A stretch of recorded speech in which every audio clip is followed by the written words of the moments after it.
Welcome to a little tea time. Y'all ready? Welcome to a little tea time. Oh yeah. Welcome to a little tea time. Who listening? Welcome to a little tea time. All right. Welcome to a little. Welcome to a little. Welcome to a little. Welcome to a little. Welcome to a little tea time. Welcome to a little tea time.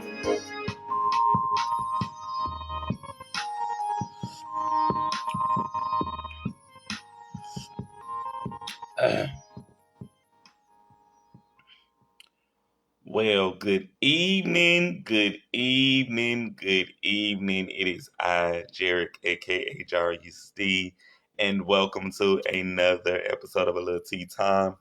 Um, Very excited about tonight's show. It's been a very extremely long day, but all in all, I am here with you guys.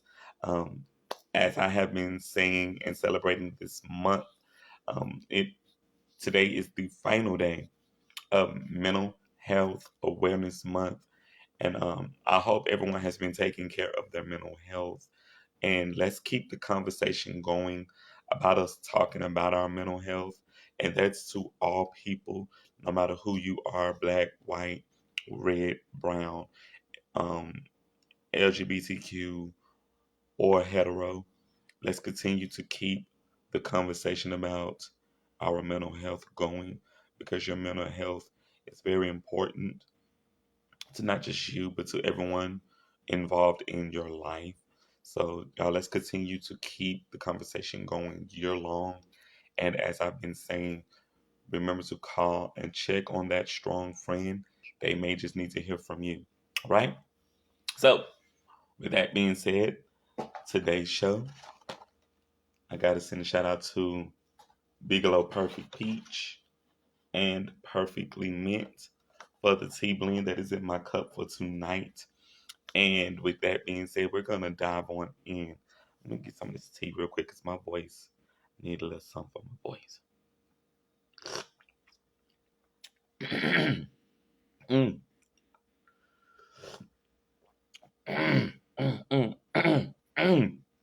Oh, that's good, good, good and hot. So y'all, today, word of the day is. Y'all ready for today's word of the day? All right. Today's word of the day is mephitic. Mephitic. Mephitic is an adjective from the Latin early 17th century, and it means an offensive smell.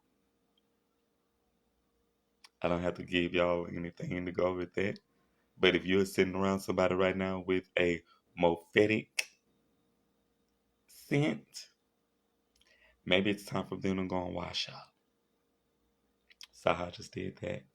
So y'all incorporate mephitic into your English language speaking vocabulary, all right? Song of the week.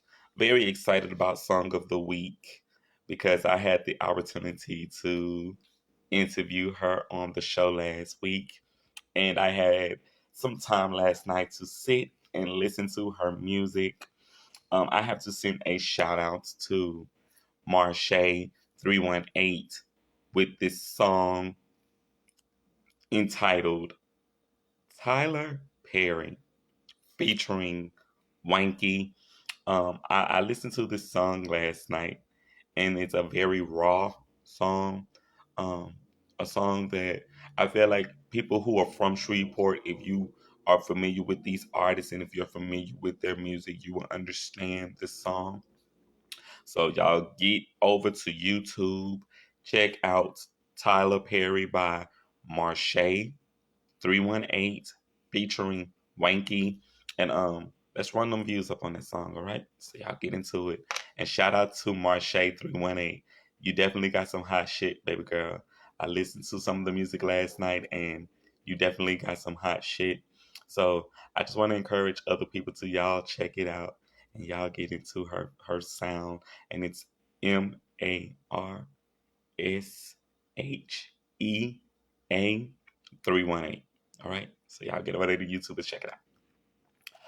I want to encourage you guys to get over to SaucySoniaSpices.com and use my coupon code Lil Tea Time, one word, and receive 5% off of your purchases when you check out her new cookbook, Chef Saucy's Spy Ass Cookbook, available right now on the site. So if y'all have not yet gotten out to SaucySoniaSpices.com, you definitely do not want to miss all of what they have coming to you guys. Um, got some new music that I wanted to shout out, some new artists that I want to shout out tonight. Um, First and foremost, I got to shout out these brothers. I grew up with them. They're practically family to me, and I had some time to listen to some of their music. And I want to shout out Willy Jigga Lokes featuring Dizzy D Hunt with their single Man Cry. Um, Another raw song, very raw emotion, and I enjoyed this sound from them. I know that they are working on some music, but I know that this is one of the singles that is out right now, and I'm having an opportunity to watch the video for the single. I'm such a fan of what they're doing because, again, I grew up with them here in my hometown in Shreveport, Louisiana, and I know that they are definitely working on getting their music out there to the public. So I just wanted to shout out Willie Loke and Dizzy D and just shout y'all out on tonight's show. And if y'all have not heard Man Cry yet, definitely want to get into it. So y'all check that out. Got to send a shout out to Sweet Nay with her new track, Thick Thighs, out now. I saw the video for the new track last night, and this song is definitely going to be a song for the summer. So I definitely want to encourage you guys, if y'all follow Sweet Nay, the music is available right now for the new video, Thick Thighs. And y'all go out there and just get into the vibe. Get into the vibe, right? Also, want to encourage you guys to stay tuned. Ego Trip and Official Patience is set to re-drop above ground June the 4th. And I know that Ego Tripping is also set to release his new single June the 11th. So y'all stay tuned for that. Um, Shout outs to recording artist Honey, Hone, with the number 7 in her spelling. She will be performing at the Afro Soul Music Festival June the 10th in Las Vegas. So congratulations to you, sis. I know that you're going to do an amazing show. So y'all stay tuned for that show. If y'all are out in Vegas, definitely want to encourage you guys to go out and check out the music and check out the show. Um, I have to congratulate another one of my guests here from a Lil Tea Time, Miss Shines with Shines Cakes and Bakes. She is celebrating her 6-year anniversary with her business now being officially open to the masses. So congratulations to you, Sunshine sis. Very excited about what you're doing. And congratulations to you and all of your success. Continue to stay tuned to the Ratchet City Blues documentary with Cherie Gray of Lumpy Grits Artistry. I know that she's definitely doing some great work right now, continuing to put out this work for the masses, and definitely looking forward to when we're going to get in and film. Cherie, my schedule has changed, so I definitely would love to hear from you, and I'm gonna probably inbox you when I get a chance. But my schedule has definitely changed for filming, and I will definitely just get you just the information ASAP.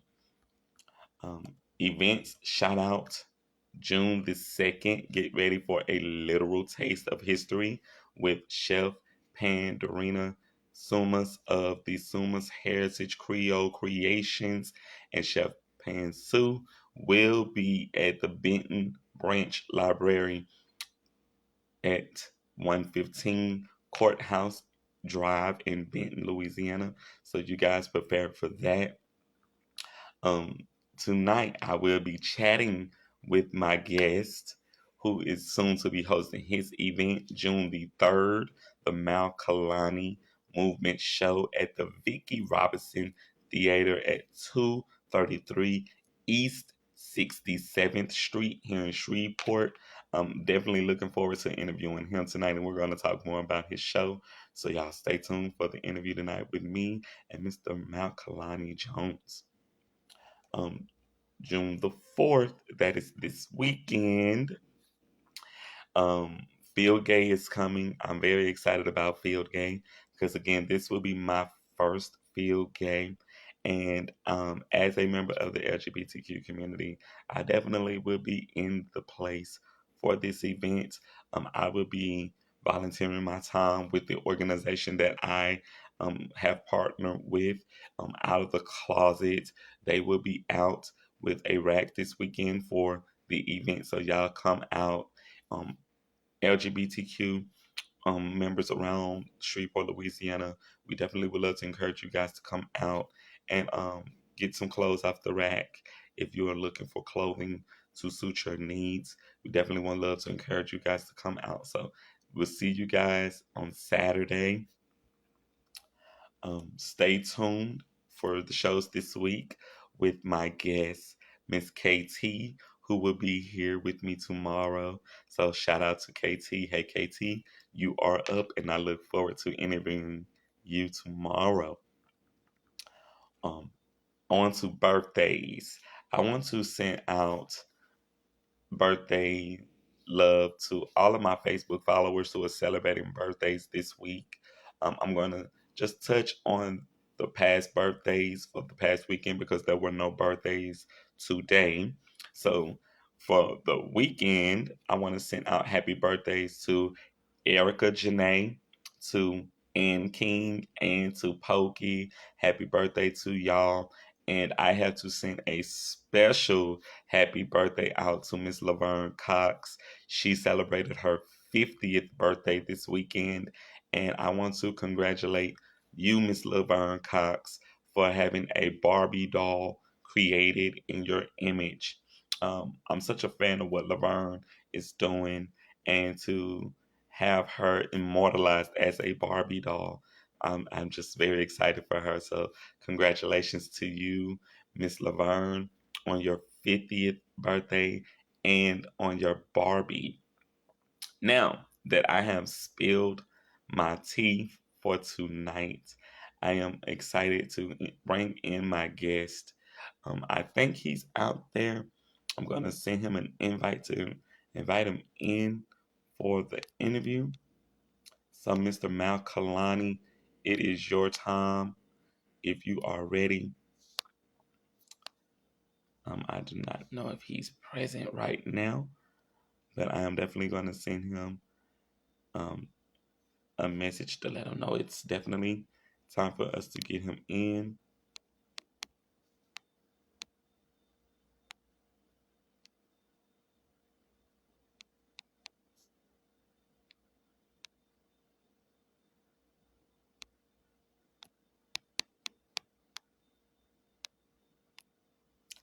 And while I am waiting for Mal Kalani to come in, I want to thank everybody who's tuning in tonight. Thank you to everyone who's tuning in. Please feel free to share tonight's show if y'all are tuning in tonight. And thank you to everyone who supports everything I do here with a Lil Tea Time. It means a lot to me that y'all take out your time to tune into the shows, to watch the shows, that you share the shows, and that you share um, the news about these shows with people that you know. And thank y'all so much for being fans of a Lil Tea Time, for being fans of what I do here. I'm very appreciative of you guys. So thank y'all so much. I think Mal is ready. Mac. Mac is ready. I think Mac is ready. I'm about to bring him in. I just sent him the request to join the live. So if he's ready, we'll get him in. All right. Good evening. Good evening. Good evening. Good evening, ladies and gentlemen. Let me kind of do this old school here, because it's not as bright as I customarily like it to be.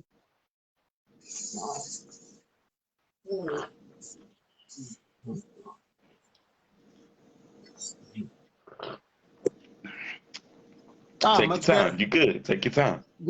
Yeah.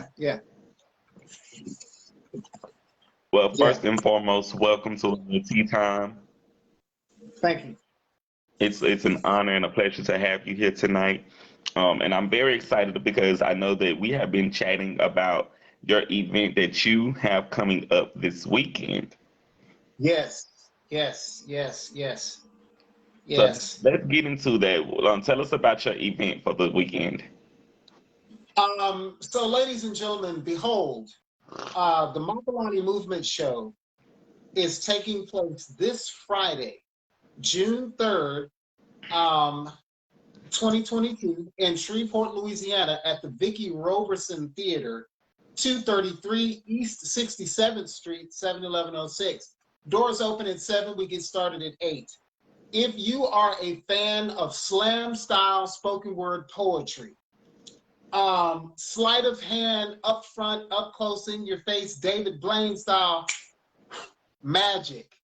If you are a fan of stage hypnosis, if you are a fan of funk, jazz, and R&B, if you're one of my fans from way back in the day that used to see me street performing at Walmart on Burt Coons right outside of Tinseltown, you remember me and my kids street performing out there in karate outfits.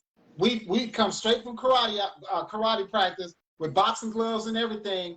I do the mitt work with my kids. 1, 1, 2, 1, 2, 3, 1, 2, 1, 2, 1, 2, hook 2. You know, doing the mitt work with them. So when they get in the karate atmosphere, they can already have their hands together.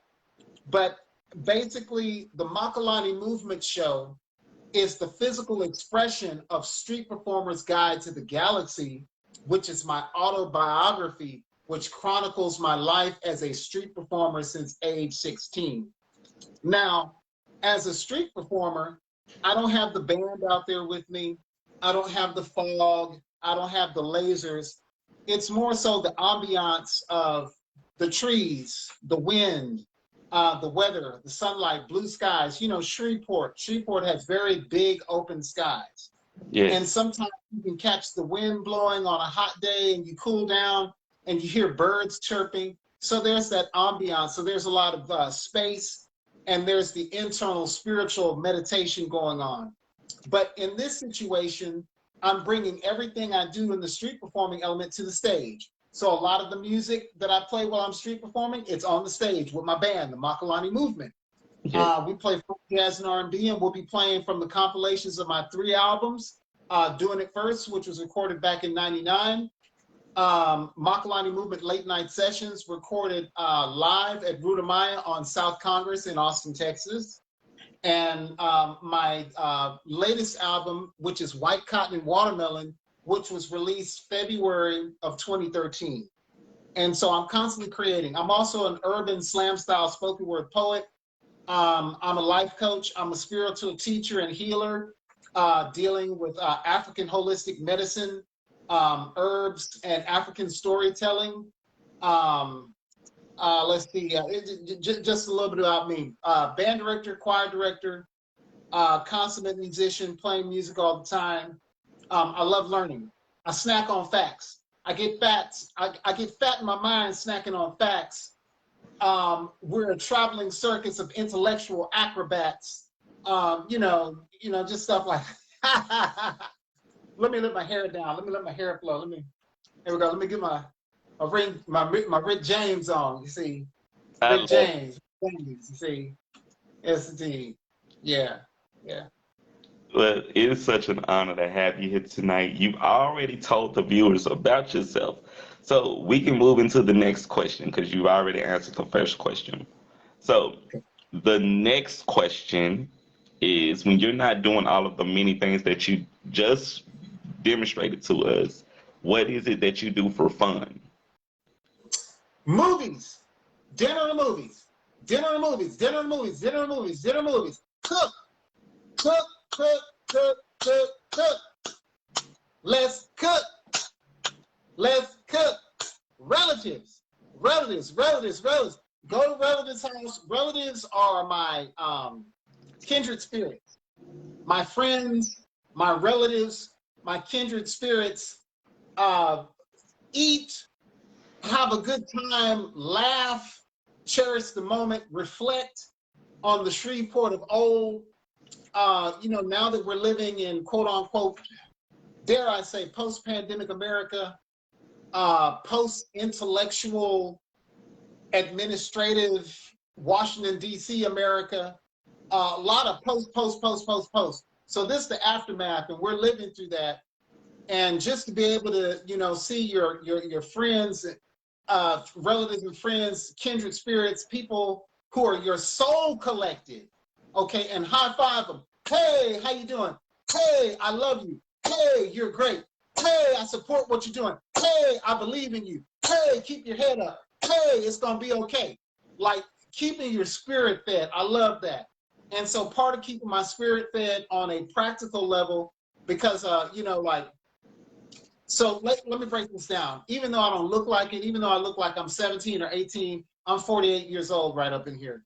So I grew up through the b-boy era, breakdancing, pop locking, windmilling, head spins, all that stuff. I could do all that stuff when I was younger. Busting a backflip now. I may have to work out to get into that position to be able to have the explosion, tuck my knees and spin over and then land on my feet. But what I'm trying to say is, like, I'm a multifaceted individual. I don't just do this. I don't just do that. I do, several things, and it's just good to get a chance to have Wednesday nights to go to Judah Worship Center in Temple, Texas, under the leadership of Pastor Demetrius Beecham, and be right there in Temple, Texas, getting my blessing on. I shout in the Holy Ghost. I dance. I'm a dancer. I mean, I can pop. So how come I can't pop for God so he can bless me? That's it. You know what I'm saying? I mean, it's like we have to get out of these conventional norms. Like, is there a staff of shout coaches at church? Okay, let's see. Okay, so he did the Hold My Mule shout. Okay, he gets a 9.5, 9.7, 8.3. I mean, who are the shout coaches? If you feel it and there's something in your life where you know that God has moved on, and you can't even express it, and all you can do is move your body, the Bible, in essence, tells you that the power of life and death is in the tongue, because everything you think, everything you say, and everything you do is a prayer. How do we know that? Because we don't just speak with our words, we speak with our actions. So if you shout in church, that's a prayer. God understands it. He's going to bless it. Bap, bap, bap, just like that. Oh, you wasn't ready for that. Getting them uppercuts in you. Wasn't ready for that. Yeah, but that's how it is. So Bible study on Wednesdays, church on Sundays, minister of music at Anderson Chapel,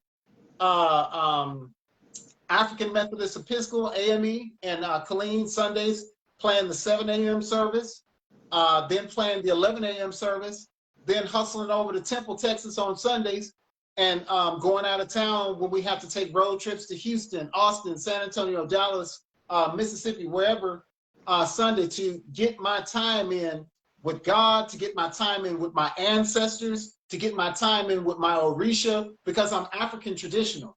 I'm African traditional. I'm not just Black Christian. That is a part of my experience of being a Black person in America, post slavery.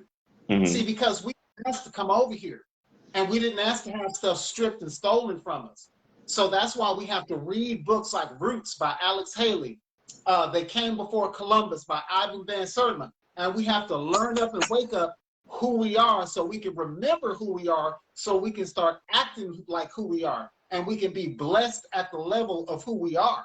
Yes. Yeah, that's what time that is. Ooh, it's gonna be some interesting comments. It's gonna be some interesting comments. I gotta give it up to Alex Haley. I had Yes. opportunity 10 years ago when I graduated from Southern University here in Shreveport, Louisiana. Shout out to Yes. Cessla. They took us out to Memphis, to Memphis, Tennessee. And Wow. we had an opportunity to go to Slave Haven. Um, we had an opportunity to go to the Lorraine Motel where Dr. Martin Luther King Jr. was assassinated. Um, Wow.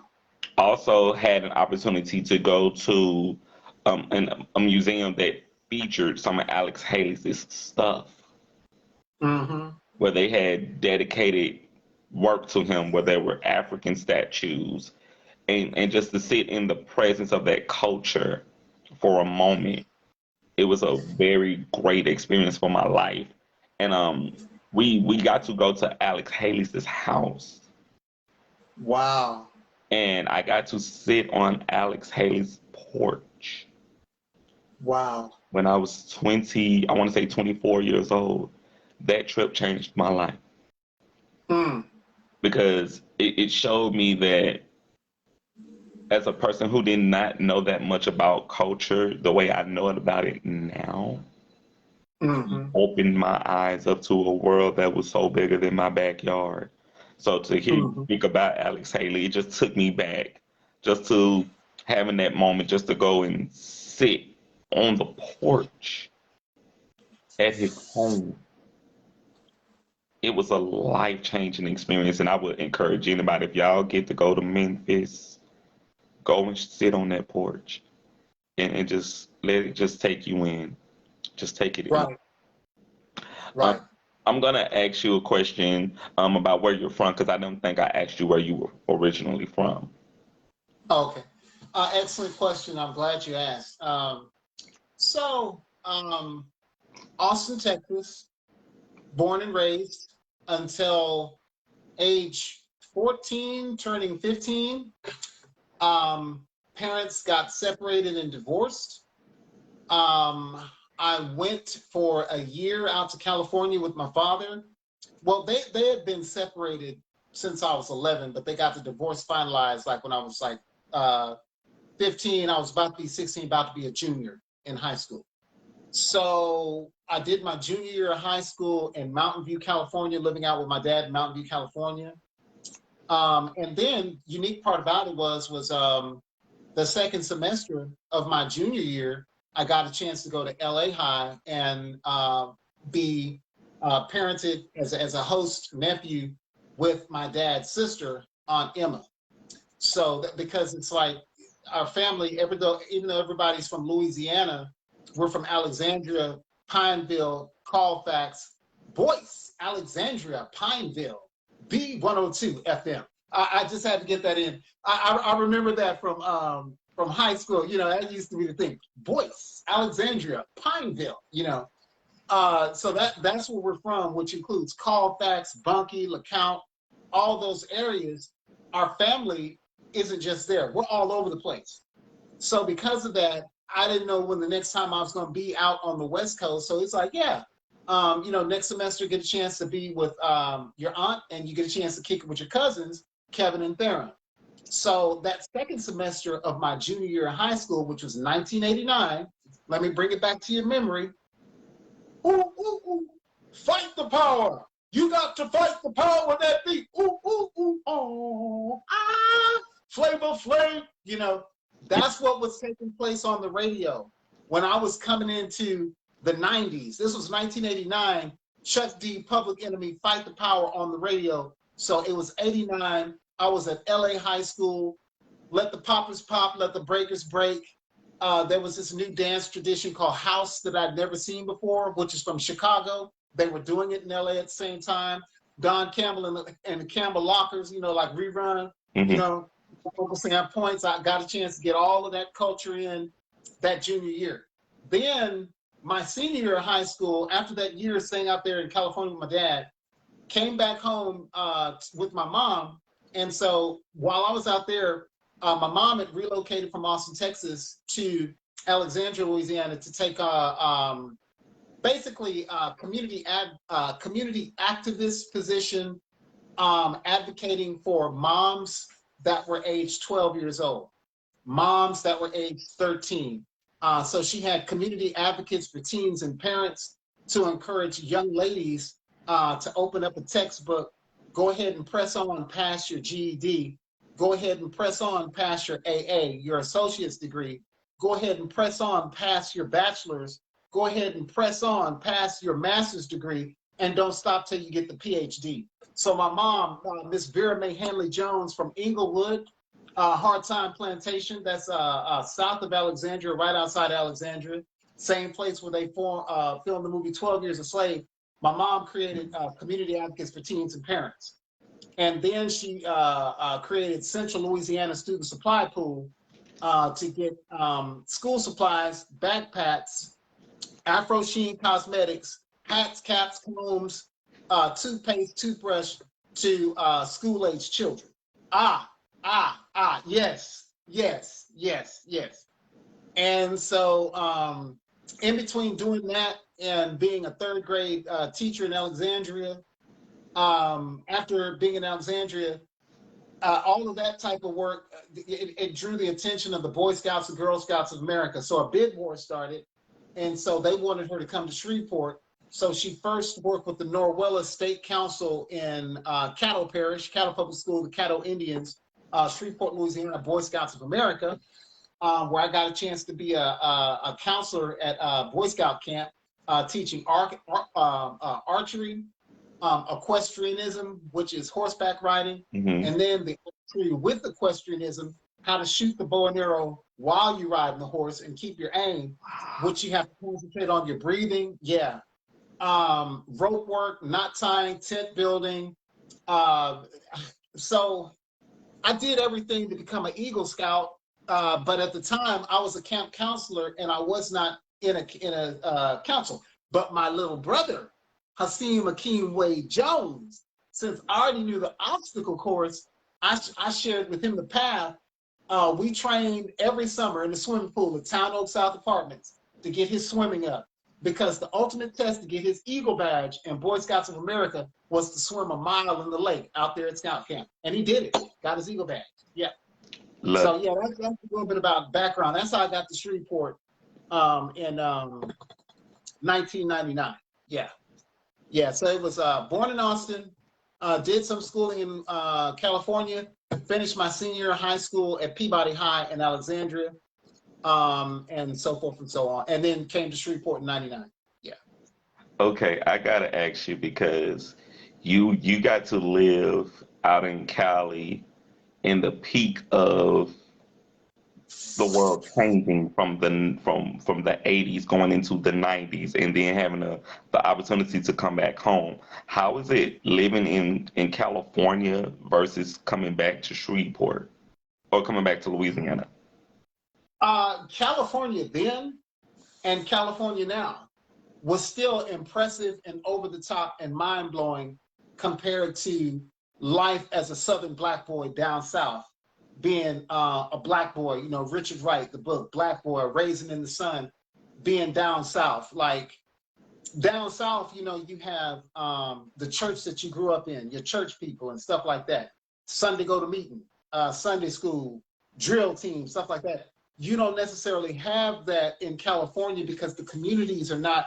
Funny thing about it is the blacks that are out there are basically children of parents who migrated from Louisiana, Texas, Alabama, Mississippi. It was totally the new age of new age. What was it like coming back down south? Well, it opened me up to new ideas. Different ways of doing things, different ways of approaching some things, different ideas on what I could major in or put concentration on in high school to perhaps get a Bachelor of Arts degree in the college, like cartooning, drawing, art as a degree, art as a major, journalism from the perspective of radio, television, and film. Okay, so, all right. I'll tell you about my dad in a second because I've talked a lot about my mom. No problem. Go for it. So my mom had a television talk show called People View. And so this is in the 70s and 80s. Wow. My mom, Vera Mae Hanley Jones, was Oprah Winfrey before Oprah Winfrey. My mom, on her television talk show, she had personalities like Elmer Aiken, Bertha Means, Ada Simon, the Mighty Clouds of Joy, Bill the Mailman Martin. She had Alex Haley. She had LeVar Burton. She had Shirley from What's Happening, because you know on What's Happening rerun used to be popping and locking on What's Happening and stuff like that. Shirley was on my mom's show. And so she had this awesome jazz tune that would bring in the credits and bring my mom. My mom, beautiful dark-skinned woman, tall, 6'1", live, looking like Cleopatra Jones, just beautiful. And so I memorized the song from childhood, and I later learned what that song was called, and I learned how to play it, and I play it to this day. But it goes like this. 1, 2. A lollipop, lollipop, lollipop, lollipop, lollipop, lollipop. Bofifi, obi, shodipi, obi, shodobo, dwe, bebo, debo, dele. Shodipi, obi, shodipi, obi, le, we, dele. Shodipi, obi, shodipi, obi, shodobo, dwe, bebo, dele. Shodipi, obi, DPOE, Shebo, Debo, Debo, Debo, Debo, Debo, up, Shadow, Debo, Debo, Debo, so, Debo, up, Shadow, Debo, Debo, out, so DPOE, so DPOE, so double, Debo, take it home now. B-O-B-A, go deep, B-O-B-A, but I've been singing that song since I was 3. Not to that level of efficiency, but I mean, with vocal training, choir, and playing trumpet since I was 11, you know, I'm now understanding how that music goes, you know, and it has the double time feel. And when I'm teaching the double time feel in jazz to my elementary, middle school, and high school students, I tell them to say lollipop. Lollipop? Yeah, say lollipop. Okay, I'm gonna snap my fingers and you say lollipop. Follow me. 2, ready, and lollipop, lollipop, lollipop, lollipop, lollipop, lollipop, lollipop, lollipop. Okay, boys and girls. So who keeps the lollipop time? Is it the snare drum? Is it the bass drum? Is it the ride cymbal? Or is it the hi-hat?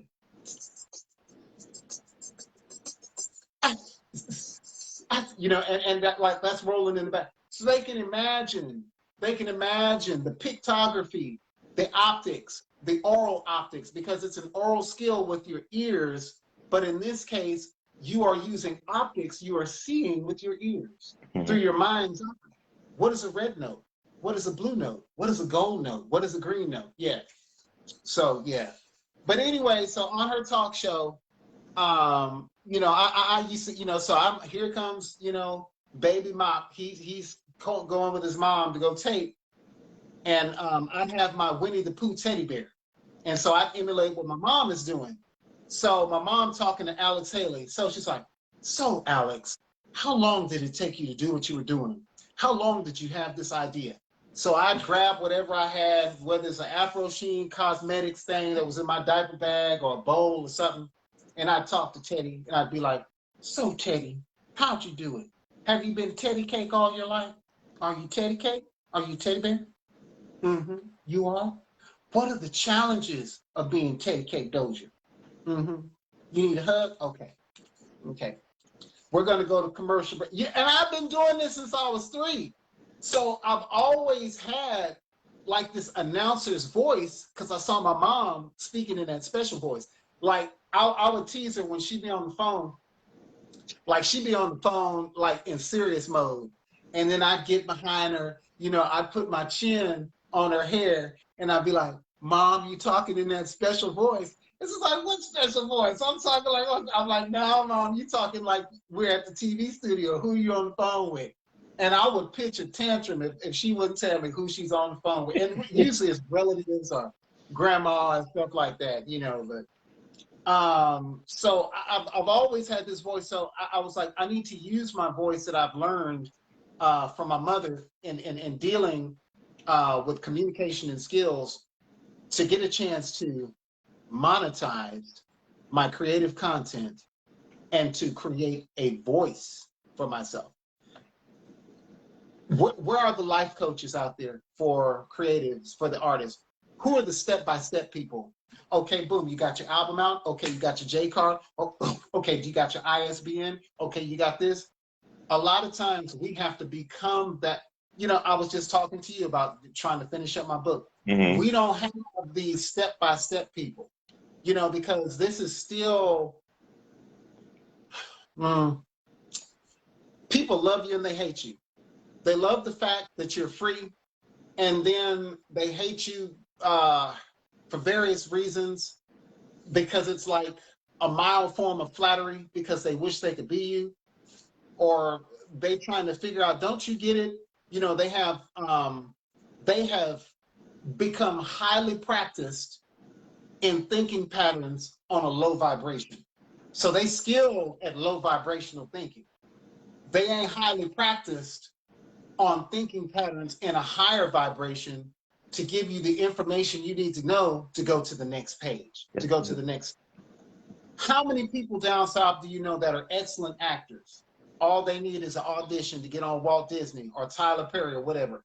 How many excellent athletes do you know right now that could get on TV and turn boxing out, that got them hands that could turn it out? We have the talent, the mind, the brain, everything down here. We don't have the how-to people to connect the dots and stuff like that. So yeah, that's kind of a long roller coaster ride, but folks, just wanted to take the opportunity to use my voice to create a voice for myself, to take what's happening intellectually and make property out of it, and get a chance to take that property and monetize my property, which is called content. So now I'm monetizing my creative content. I'm on all platforms.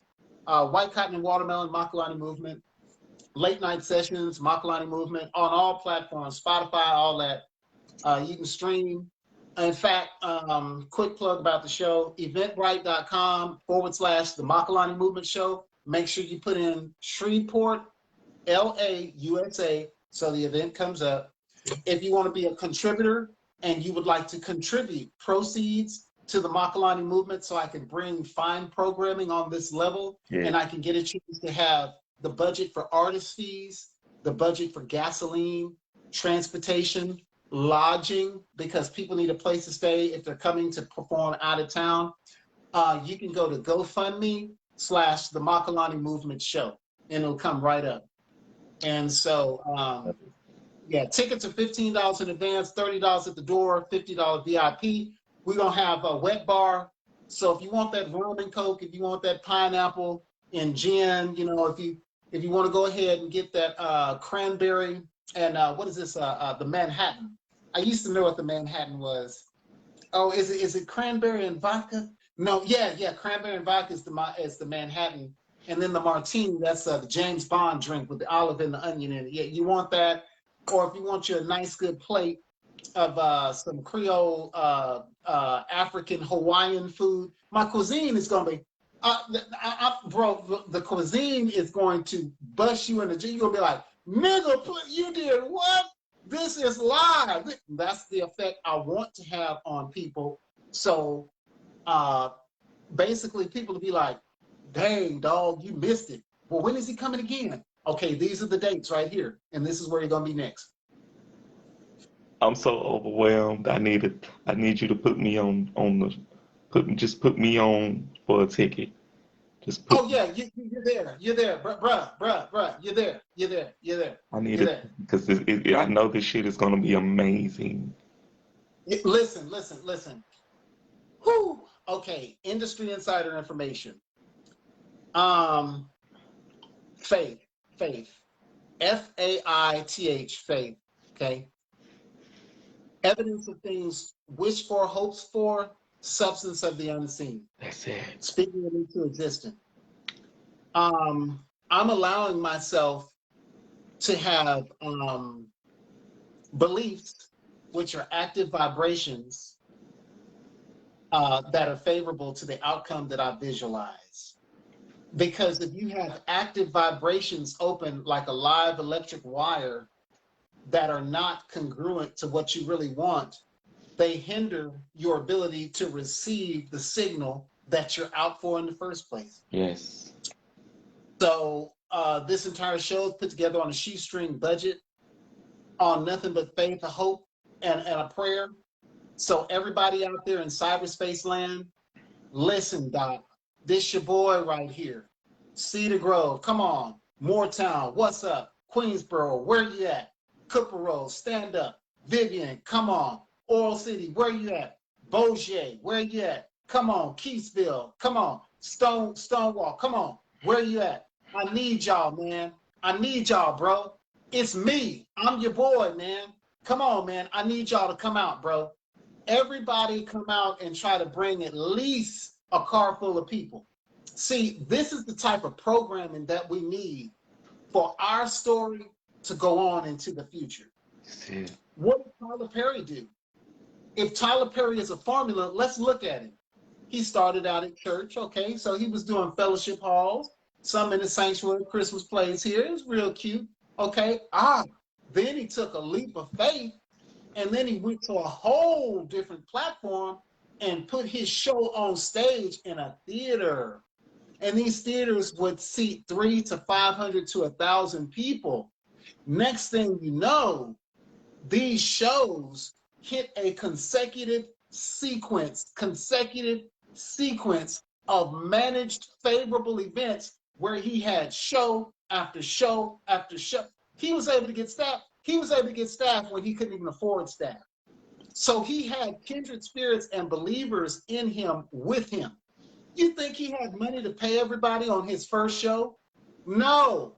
Everybody was in on it. It was a project, get down. Let's do it. Then he took the formula from Cash Money Click. The hot boys, the hot boys. On yeah, fire. the hot boys. Yeah, do it, baby, stick it, baby, do it, baby, stick it, baby, do it, baby, stick it, stick it, baby, do it. Okay, so what did DJ Jimmy? The bus stop. Do the bus stop. Do the bus stop. He was doing the bus stop like Master P out the trunk of his car with VHS tapes. Every time his car stopped, boom, boom, boom, boom. And I was there the whole time because I got the VHS tapes. And then I was there when the VHS tapes changed to DVD.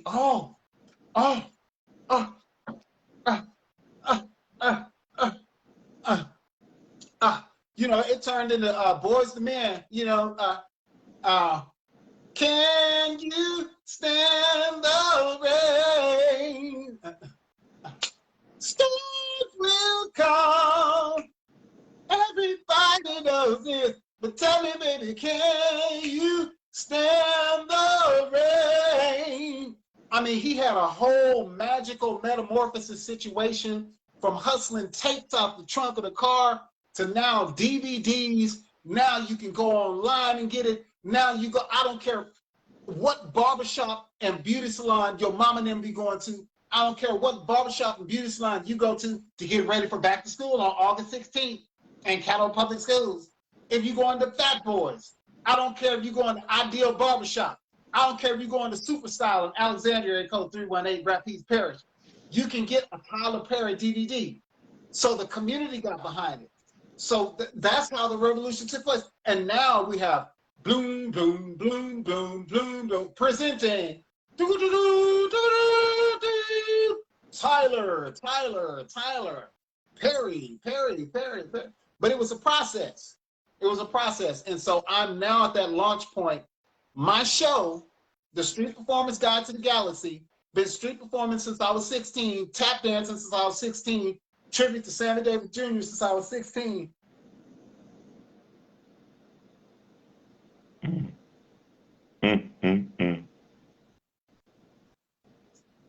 My first pair of tap shoes, was a pair of Converse tennis shoes. I took this gum called Big League Chew. It's like tobacco for kids, right? It's shredded. I took the Big League Chew, chewed up that gum, put it on the toe, put it on the heel. Went to the dollar store, got the Coca-Cola, because back in those days, Coca-Cola used to come in a bottle with tops on it. I took those bottle tops and I put them on the toes of my shoes and on the heels of my shoes. And I taught myself how to tap dance in my mother's kitchen in Alexandria. I used to catch the bus one way from Alexandria to New Orleans, because in 1991, the bus from Alexandria to New Orleans was only $6. I knew if I had $6 and I went down to New Orleans with my trumpet and my tennis shoes with the bubblegum taps on it, I was gonna make another $6 to get back. Man, I would go down there with $6 and nothing. I'd come back with $100, $200, $300. And that's when I knew this is not normal. I've never made this much money before raking leaves, washing cars, mowing grass. Never done any of that. So I'm in my niche, I'm in my lane. And the hardest part that I've had to fight through is people that don't believe in my story. But see, the situation is when you're a fish in a school of fish in the big wide world of sports, okay, everything, sharks, octopus, hammerhead sharks, NFL, NBA, everything out there, right? The vision only changes for the fish that is leading the school of the fish. I'm the leader of the new school. I love it. I'm a trailblazer. I'm a trendsetter. I'm a pathfinder. I wasn't sitting up waiting on Tinseltown to fill out my application and Taco Bell or Burt Coons and Uri Drive and Waterburg and all these places that I love. I was out there at Walmart, street performing before I had kids. And then once my kids got old enough to see what I was doing, my boy said, "Daddy," I said, "What?" They said, "Daddy," I said, "What?" I said, "I want to be like you." I said, "No, you don't. You don't want to be like me. I'm not perfect. I'm flawed. I got all kind of problems, man. I got a hot head. I need to cool my temper. I bust a nigga in the mouth. You know, all kind of stuff like that." I love it. I love it. With all that being said, it's a perfect segue into the next question. What inspired you to develop your idea to be an artist? Oh, man. Like I said, as a Pan-Africanist and an acknowledger and recognizer of African traditional religion, and also being a Black boy that grew up in the South in a church household, Pentecostal, Church of God in Christ, Baptist, Holiness, CME, AME, church all my life. In all of those circumstances, the commonality that I found is that your talent is supposed to make room for you. So I began to fleece God. And I was like, okay, I'm gonna see if this is really true, if this is for real. Bro. And so, yeah, your talent is supposed to make room for you, right? So if this is the case, and my talent is supposed to make room for me, and I am taking up the cross of the task at hand of polishing the skills of my talent, why are you constantly trying to get me to be derailed and detracted and go take a side job at Walmart because they're hiring and it's $18 an hour? Bro, I'm so tired of the haterade, bro. So what am I capable of working for somebody? Am I capable of going to the plantation every day, clocking in, clocking out? I've done that before. I'm worth more. That's not my end. That's not the top for me. That might be somebody else's top. That might be somebody else living their best life. That's not my best life. That's not my top.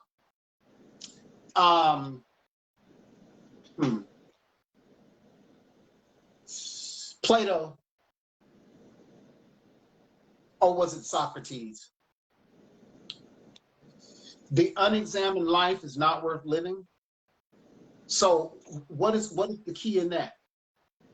Unexamine, examine. Take a closer look. Take a closer look. Know what you're dealing with. Know who you are. Examine yourself. Who am I? That's the axiom of the universe. So you mean to tell me the Heavenly Father blessed my mom and dad to get together to have me as a baby, bouncing little baby boy, to work at Taco Bell for 40 years and retire and collect unemployment? That's why I'm okay. That's why I'm here. Okay, hold on. So to be absent from the body is to be present with the Lord. So where Hey, was I before on earth? I was in heaven. So God gave me permission to incarnate from heaven down to planet earth. I'm with you. I got you. I'm there. I understand. That's why I Yeah, have Exodus 3:14 tattooed to my arm. When Moses spoke with God and he had to go back to the people, and Moses said, God, who do I tell people that you are? How do I tell people right, who you are? And right, God told him, and it's the reason today why I have this tattoo to my arm. I am that I am. That's what I am that I am. right.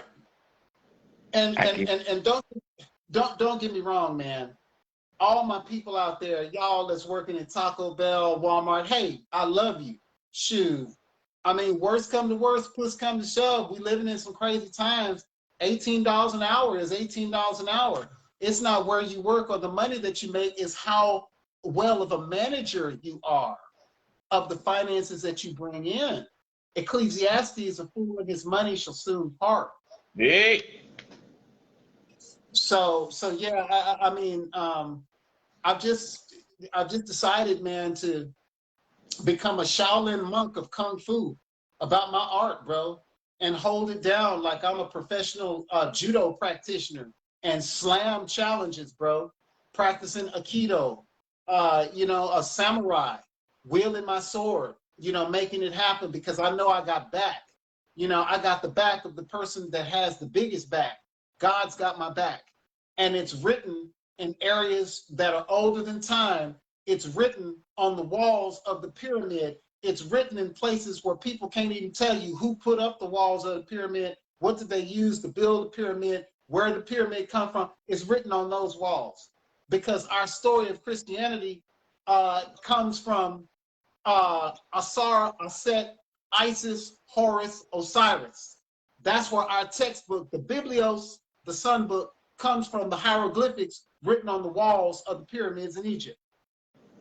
So the fact that the Bible says that my talent shall make room for me, that is a truth that's as old as the earth itself.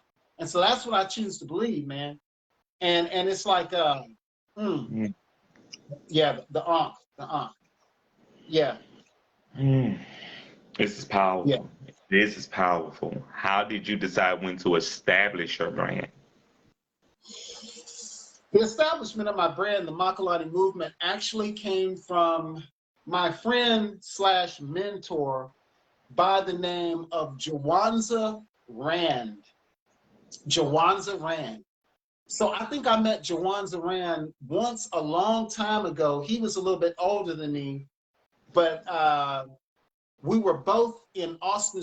Well, he was in Atlanta, and somehow the track team that I was with, the Austin Striders Track Club with Coach Howard and Harvey Ware, they're still teaching down in Houston Tillotson to this day, training stars, training people to run a 4-second flat 40.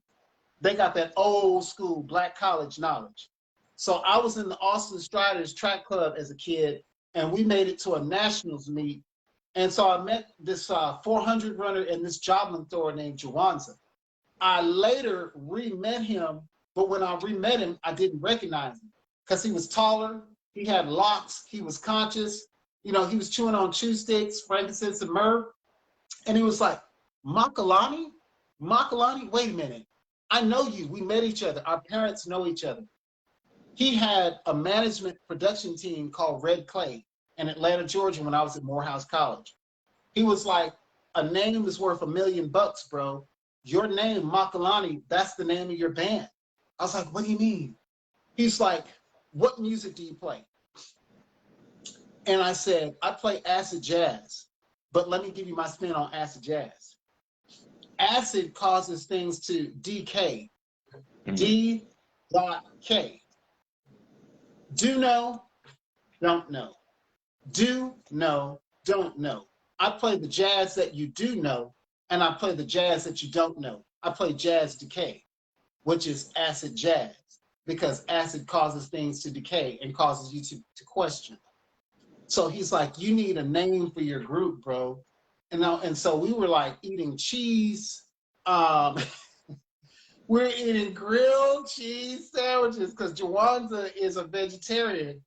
It's late at night. With some interesting things in the air.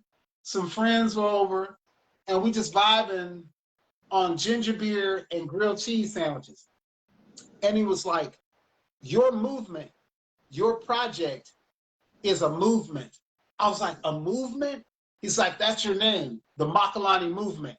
I was like, whoa. And so we had one of these Superman moments running through the living room. Whoa, fall on the couch. Oh, stand up. Oh, fall out again. Oh, the Makalani movement. So my first gig in Atlanta, Georgia was at the Red Light Cafe on Amsterdam Avenue in Atlanta, Georgia, the Makalani movement. And so that was the first branding of it, like branding. And then so I guess what solidified the branding was what was going to be my letterhead ledger when I do contracts. Kids, if you're listening out there, when you do gigs, you want to have a contract. The contract saves a lot of crazy stuff from happening. The contract wants to have your name, okay, which you go by, your legal name, the name of the function you're playing, the day, date, time, and address, who, what, where, when, why, and how, what it is you're going to be doing, okay, how much it is you're going to get paid upon completion and services, and also you want to include if there's a deposit up front. So if there's a 50% deposit up front, gig pays $500, then you say this gig includes a $250 deposit up front, and then the rest is to be paid in cash. Make sure you stipulate that, in cash, upon completion of services. X, sign your name. X, you sign, the representative signs their name. You keep a copy, they keep a copy. Boom, agreement. No misunderstanding. No nigga knockdown, drag outs. After, where my money at? None of that. Solved. So when I started printing up contracts, that was a big part of the sealing of my brand. If I can find an old one in my email, I'll send it to you, but it's the Makalani movement with an elephant, like right under it. Yeah, because that's African, my name is African. And so the elephant blows the trumpet. The elephant's trumpet is, you know what I'm saying, with its tusk.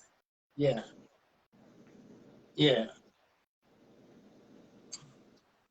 Wow. I don't have everything figured out, bro. I'm still making strides. If you want the Makalani movement to come to your town, hit me on the inbox. We book out, base price $500. If we have to travel, then we're talking about artistic fees, base price $500 plus travel, which is hotel and food and stuff. But base fees $500, so that pays me, myself, and the band, and we have a place to lay our head.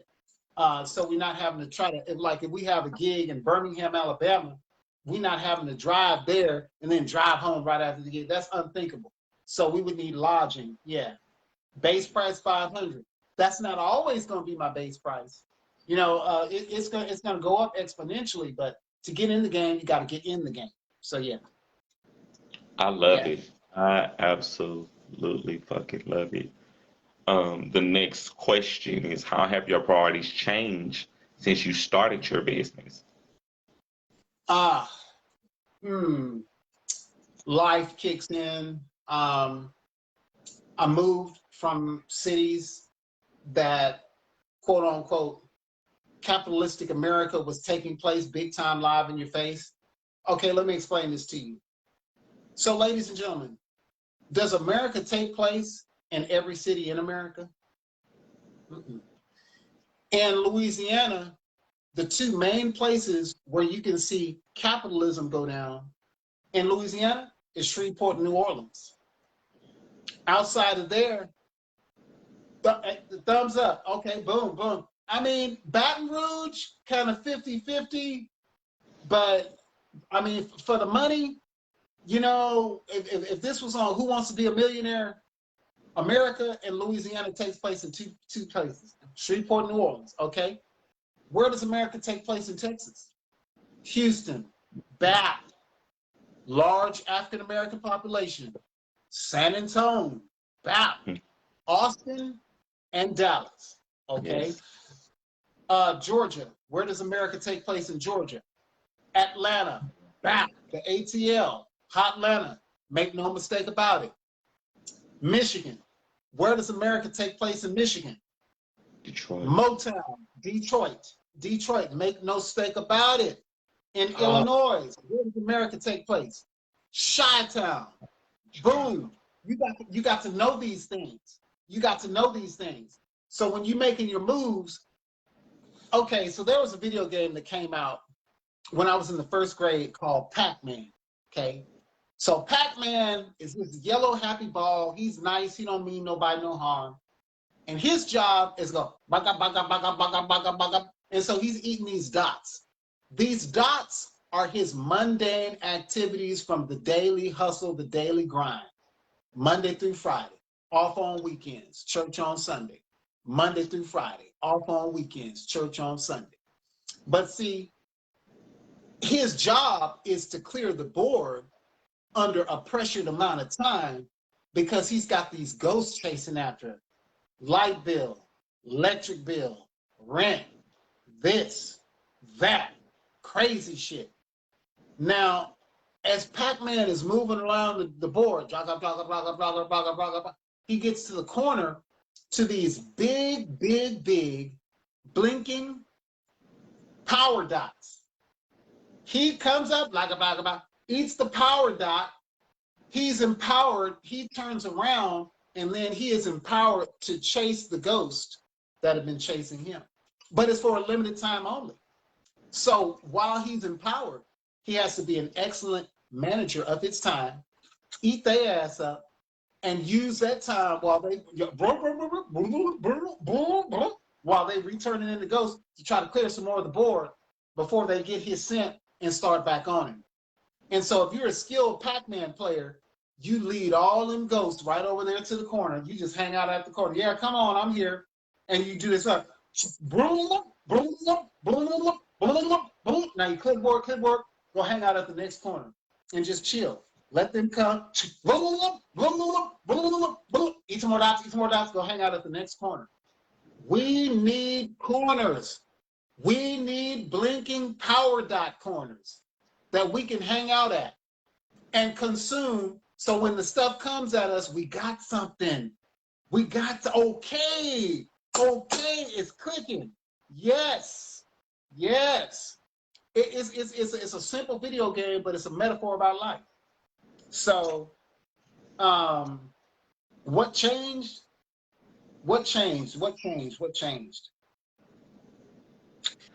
Maybe the way I view the board. You know, is the board the board? Is life the board? Oh my God, are people the board? Are situations and circumstances the board? Oh God. What if the board is my mind? What if the board is my attitude? And so in that way, instead of becoming a complainer, I've done by the power of Grayskull, He-Man. Wonder Twin powers activate. Shape of, Transformers, robots in, transform into your higher consciousness and connect to your galactic self and connect to having a spirit of gratitude. Ooh. And connect to being thankful. Because if you keep telling God, Lord, I thank you. Lord, I thank you. Lord, I thank you. Lord, I thank you. Woo, Lord, I thank you. Sooner or later, he's going to say, well done. You're welcome, son. And the way he says that is throws you down another blessing, pressed down and shaking. You don't even have room enough to receive. So you stay in a mode powered up into your galactic bigger self. And you say, Lord, I thank you in the face of adversity. Lord, I thank you in the face of uncertainty. Lord, I thank you. Fake friends, fair weather friends, here today, gone tomorrow. Can't count on them, can't trust them. Lord, I thank you for real friends, friends I can count on, friends that are not here today and gone tomorrow, but they're here today and they're here tomorrow, and they're here for the long haul. Lord, I thank you for instances that surpass my wildest imagination and expectation. Lord, I thank you for allowing me to learn how to become more aligned with the perfect will you have for my life, so things are easier, harder. Lord, I thank you for health and strength. Lord, I thank you for waking me up in the morning, putting my feet on solid ground. Lord, I thank you for the food that I ate today. Lord, I thank you. Lord, I thank you. Lord, I thank you for having the presence of mind to even formulate the words, Lord, I thank you. Lord, thank you for that.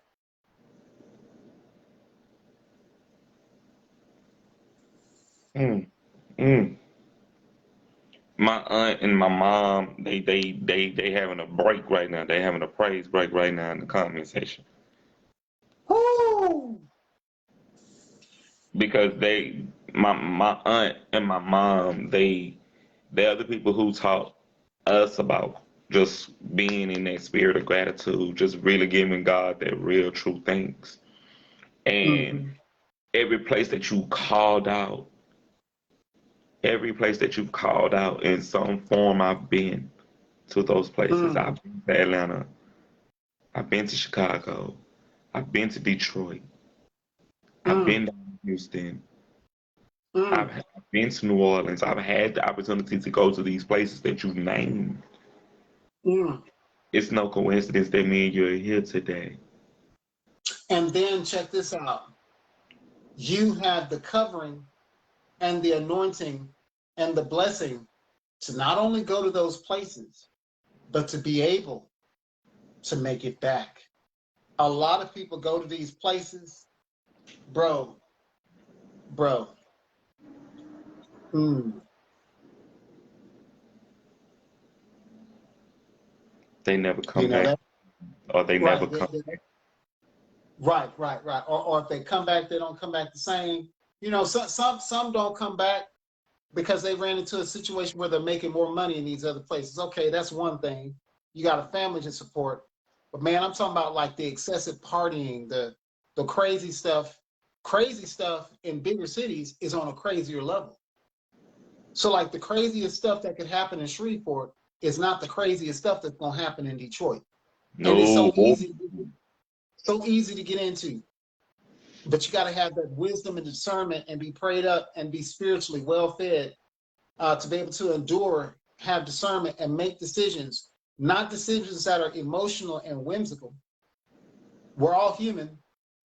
We're all going to have some bloopers and blunders, but have enough Godhead consciousness in you, enough, just have enough, just know that you are enough, where you don't have to lie to kick it. Bro, folks, the world, people will make you feel like you're getting beat 99 to nothing. And you start becoming whimsical and emotional, and you start believing their report about your situation or what they say about you. Man, you got to be tough-minded. You got to be ignorant, benignant. You got to be one-track-minded. No. I'm the head and not the tail. Yeah. I'm a lender, not a borrower, et cetera, et cetera, et cetera. So those are some things. So being blessed to go to those big cities and then being blessed to make it back to share and talk about it. Ooh. So blessing folks, I want y'all to be at my show. See, in this area right here, in this interview with Jarek, I'm getting a chance to go on the inside. Okay, so there's a TV show. All right, there's a TV show. It's called Actors Workshop on A&E, on Arts and Entertainment. So on Actors Workshop on A&E, from time to time, they'll have McConaughey, who went to University of Texas at Austin. They will have Samuel L. Jackson. They will have your people like, what's the boy on Orange is the New Black that lost all the weight? Andre, I can't think his name. Yeah. But they'll have these people on the Artist Workshop, okay, Actors Workshop on Arts and Entertainment on A&E, right? And on these shows, these actors that are getting paid for acting, making a living, kids that are going to NYU acting school or whatever, they're sitting in the audience patiently listening because these people be dropping gems like jewelers. And that's what's happening here. This is the Actors Workshop on A&E, on tea time, having a sip of tea, okay? And by way of the means made by my king brother Jarek, we're getting a chance to do the part that doesn't get a chance to get done and open on stage in front of the masses and drop gems like jewelers, if you're listening, you know. Yeah, that's right. The Actors Workshop on A&E. Yeah. And I'm gonna toss something else in there inside the black box. That's a show. My God. Oh my God. I saw an episode with Miss Felicia Rashad. Yes. That was the only one I needed. It was the only one I needed. That's Miss Claire Huxtable, so I only needed that one for me. But oh my God, it was her spirit, her presence. Right. The act that they did for her. Right. It ate the whole place alive. They had her in tears. Mm-hmm. See, I use my artist imagination and visualization to help keep me on track of things. Like if I'm going to talk about the spirituality of my father, okay, and what famous black actor does my dad's sense of spirituality remind me of? My dad's sense of spirituality would remind me of the actor Jim Kelly on Enter the Dragon with Bruce Lee. Ooh, my dad had a super afro. I started taking Shotokan karate with my father.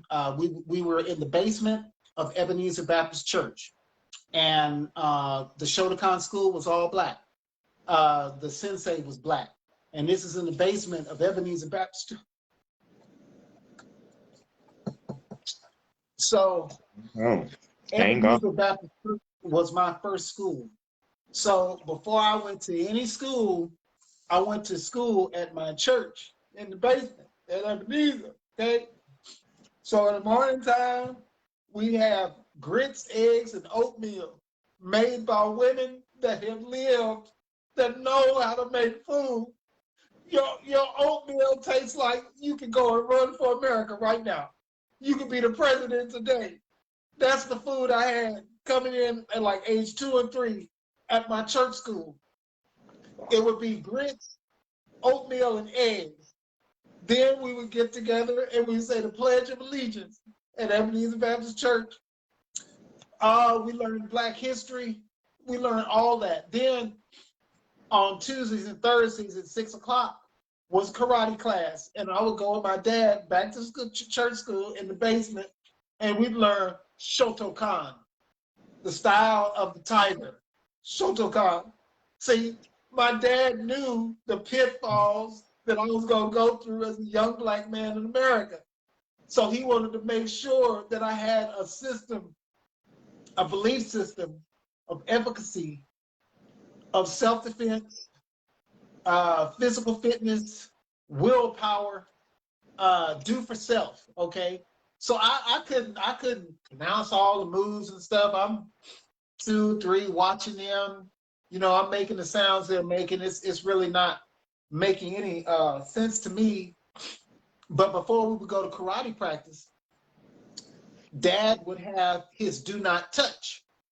So upstairs, Dad had this thing, I don't know what it was called, but it had a big wheel here and a big wheel here. And it was some tape that went around and around and around.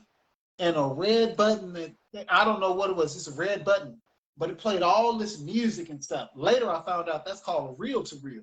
So that was do not touch. I was Dad's do not touch. So when Dad was playing his do not touch, we'd be listening to music that I later found out was Bitches Brew by Miles Davis, Black Magic Woman by Carlos Santana, Red Fox Comedy, Dolomite, Maves Mabry, blues singer. What's the woman's name on Sanford and Son? Queen Esther. Yeah. Her real name. Esther Rose. Esther Roy or LaWanda Page or something like that. Wanda Page, right. She was a comedian. So that would be playing. So, you know, I'm hearing stuff like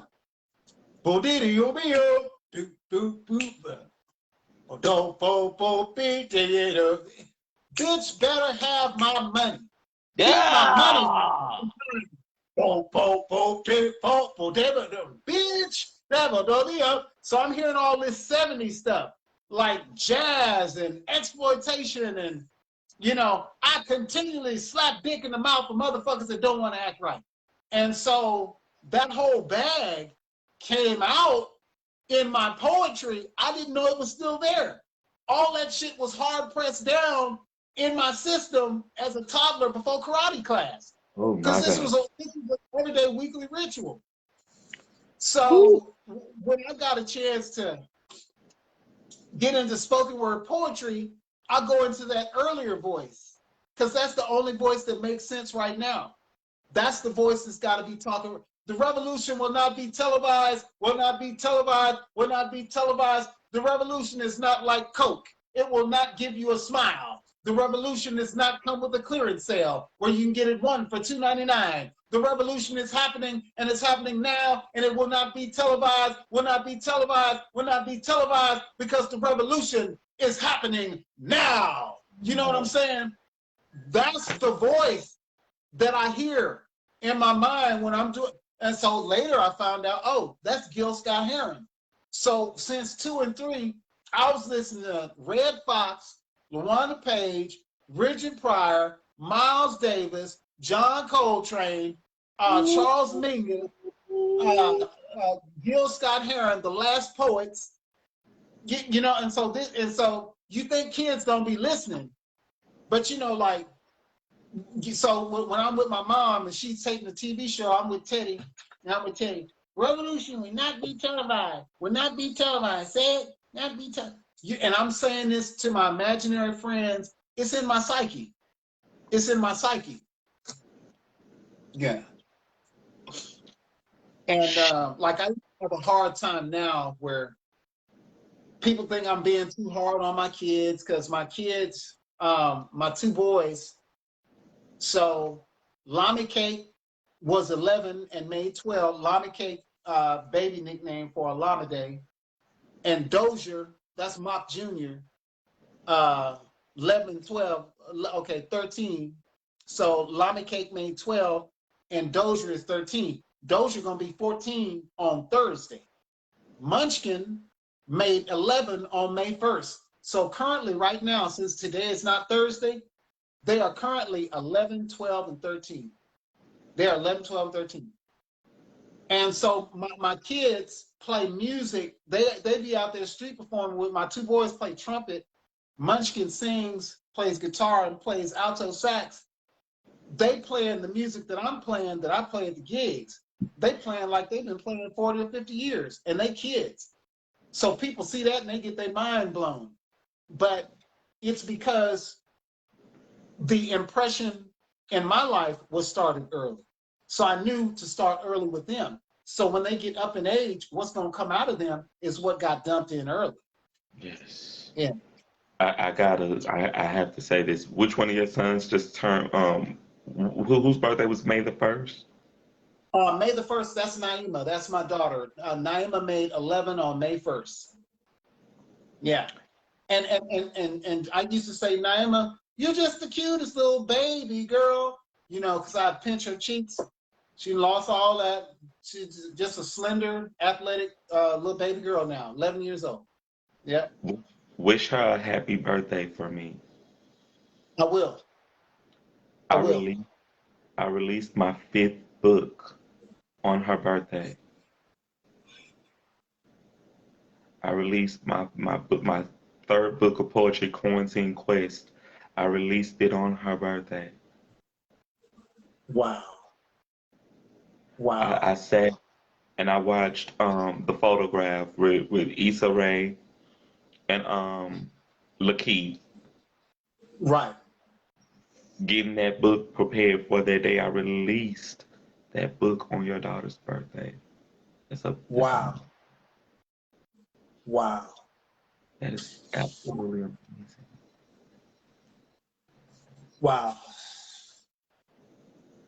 Yeah. I pray that I'm able to follow suit and listen to the notes and pointers that you have to get me to order my footsteps with my books so I can go ahead and get my books out there because it's long overdue and it's time and it's my legacy. You know, yeah. Um, yeah. Yeah. All right. All right, because this just went somewhere. It just went somewhere. The Right. next question is, what challenges did you overcome on your journey? Oh man, bro. Everybody got something to say. My life, my life, my life, my life, the Ain't no sunshine. time. Blue, blue, blue, blue. I like sunshine. Blue, blue, blue, blue, blue, blue. You know, that's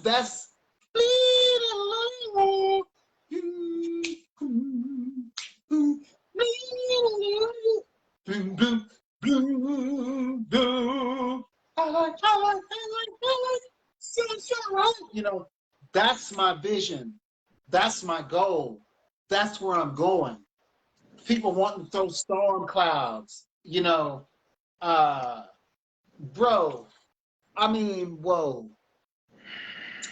So let me just say this. Let me just say this. Okay. Television audience, listening, viewing audience, I'm so grateful for this interview. And with the question that I've just been asked right now, there are some things that I can divulge in this interview.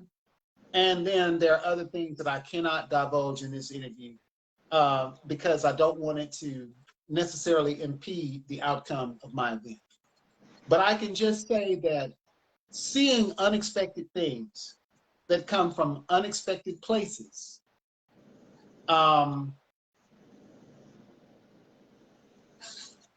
I'll stop right there. Got it. Yeah, yeah, That's it. You don't even got to go no further. right. The next question is, what strategies did you use first to market your business? Shoot, I might still be in the kindergarten class on that one, bro.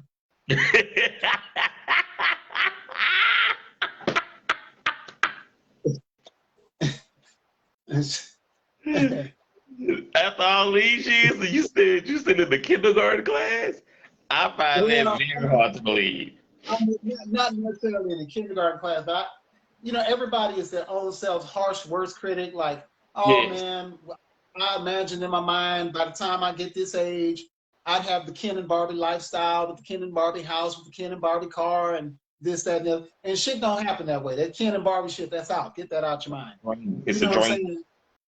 Right. That's a dream. Your reality may often supersede that Ken and Barbie bullshit. You got to be open to what God is going to do for you in your reality. Now, I can't say that there are some circumstances and instances where I felt like marketing-wise, I'd be a lot further than I was right now. But a lot of times, well, before internet, before Facebook, before MySpace, because right now on a zero budget, you can have commercials like on my Facebook page about the Makalani Movement Show. I had to get creative. Call Wiley College, introduce myself, talk to the program director, explain what I was trying to do, and ask if they would announce what I'm trying to do as a PSA. They're like, we'll take it one step further than that. Jot down in an email what you want us to say, and we'll make the voiceover, and we'll do the vocal commercial on air for you, and we'll send you the MP3. They sent me the MP3. I downloaded Video Maker on Play Store, put in a series of my different clips regarding the show, and they have their own transitions to close like this, open like that, then it swirls, then it does this, then it does that. And so they also let you insert your MP3, your music, which was the voiceover that they did. Well, the voiceover that they did was over my music, Tiger's Eye, off of White Cotton and Watermelon. So it is to the max representing me in the correct way. And that's the first time I've done that. And I had to do it because the pressure was on. I got to get this thing marketed. One of the challenges was, well, Facebook has algorithms, and you're thinking that your material is seen by all of your friends all at one time. No, no, no. On Monday, 10 or 15 might see it. You know, on Wednesday, another 10 or 15. Tuesday and Thursday, it's a total different rotation of a section of your friend. You know, so I had to get used to that. And I was like, well, I got to run this campaign from mid-April all the way to the event. And so that's what I've done. It's been a 6 weeks campaign. Challenge was getting around the algorithms and making the algorithms work for me, and not necessarily having the budget to go to KMJJ 99.7 right there in Shreveport and have it played as a commercial every hour on the hour. You gotta be bankrolled for that. Yeah. So, like I was saying, if you want to contribute to the Makalani movement, GoFundMe/the Makalani Movement Show. And donations are taken in increments of $20. So it helps me pay for programming, artistic fees, lodging, transportation, so I can do the next successful show. But that's been the challenges, bro. Trying to move forward like a fish in water on a shoestring budget. I've had to be very creative. I have to say this.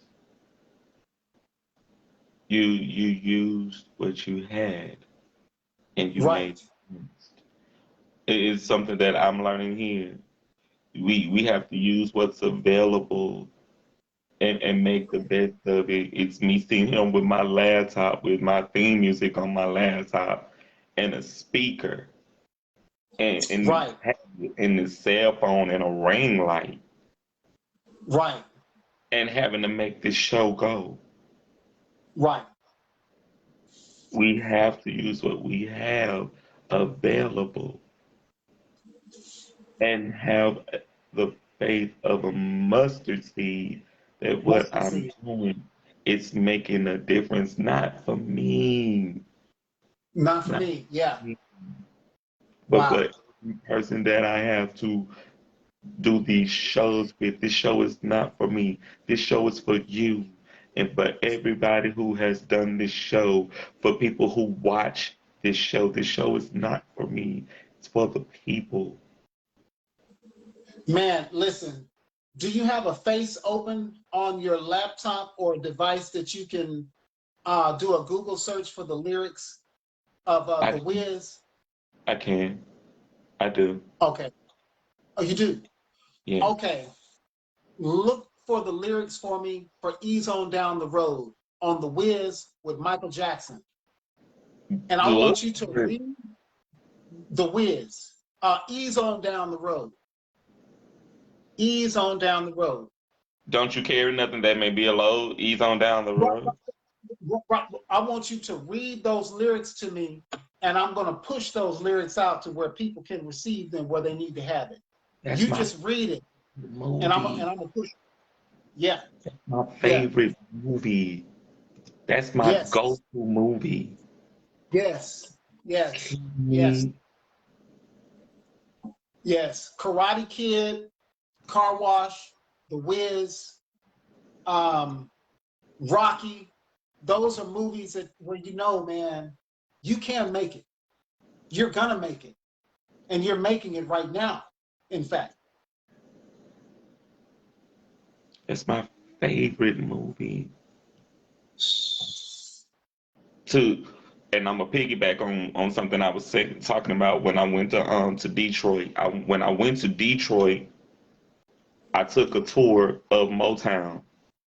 yes. And to see the actual artwork on the wall. Jesus Christ. They still got Michael Jackson's glove when he did the moonwalk on Motown 25. Bro, just being right there, I was overcome. I didn't even have strength to stand up in my feet. He didn't know. That place that place blew my fucking mind. It blew my mind to be in that building to see like Stevie Wonder. He's my favorite When Michael singer. Jackson was a kid, and when they used to record there, when he Oh, was a kid with the Jackson 5, between recording, he used to still try to be a kid and play with Hot Wheels racing cars until they had to take the toys away from him and go to the microphone and go sing. That was right there, man. It was right there. that shit It blew was my right there. mind. Yeah, yeah. Blew my mind. Like that place blew my mind. It was like walking in. It was like heaven for me. For the Marvin Gaye was a studio drummer. He was a studio drummer. So one day, the person that was supposed to sing the lead wasn't there. Marvin Gaye had a quote unquote bad habit of singing while he played drums. And Berry Gordy said, "Stop playing drums and say what you just said." And heard Marvin Gaye's voice just singing it. Said, "Get on lead right now." He was just going to go through life as a background studio. Sometimes we're not supposed to be the background. Sometimes we're supposed to lead the thing. See? Go to those lyrics right quick, I bro. got you. I got They right here. They right here. They right here. All right. read it out line by line, and I'm gonna repeat after you. Go ahead. Okay. Come on and ease on Come down, on, down the road. come on down. Come on and ease on down. Ease on down the road. Come on Don't and carry ease nothing. on down. E.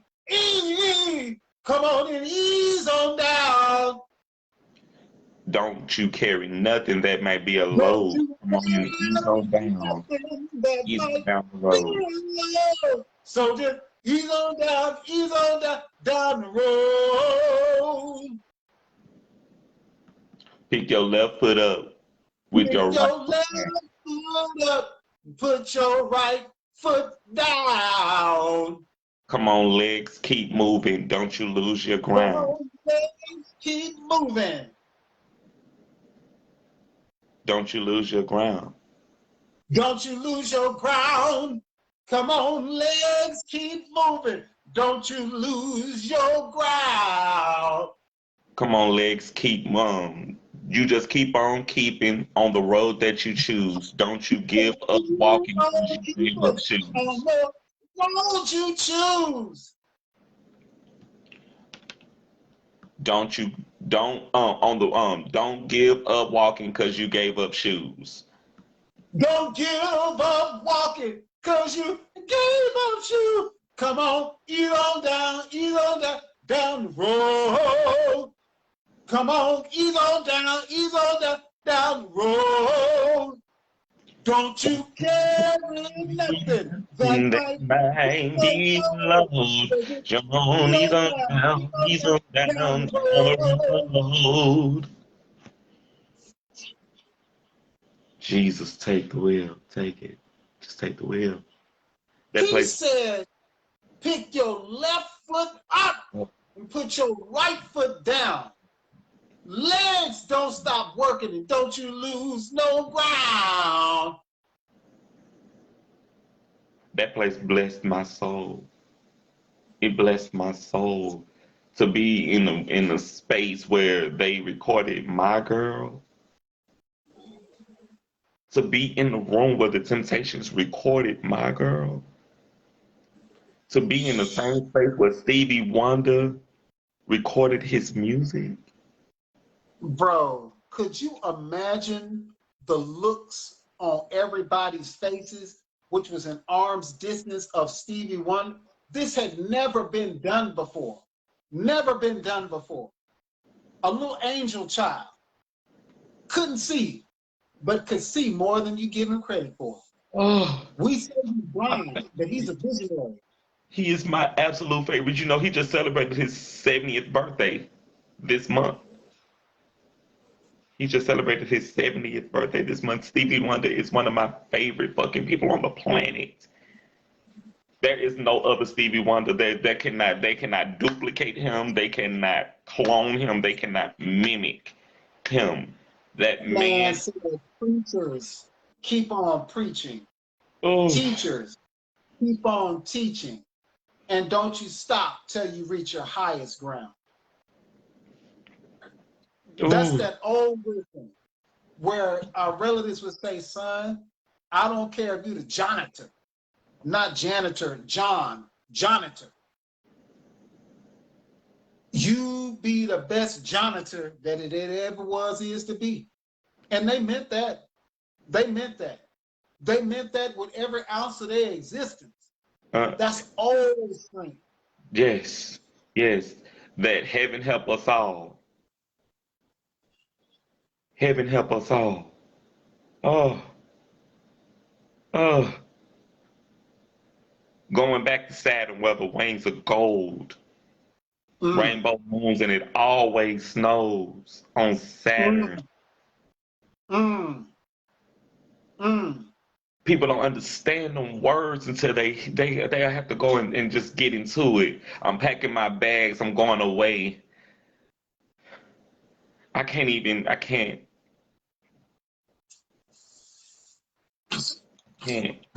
It's too much. Pastime paradise. And people don't understand. That man is a god. That man is a god. That's a god. That ain't even a human being. That's a god. It's bigger than us. It's bigger than us. I'm gonna do this one. Higher learning number one. Ooh. Higher learning number one.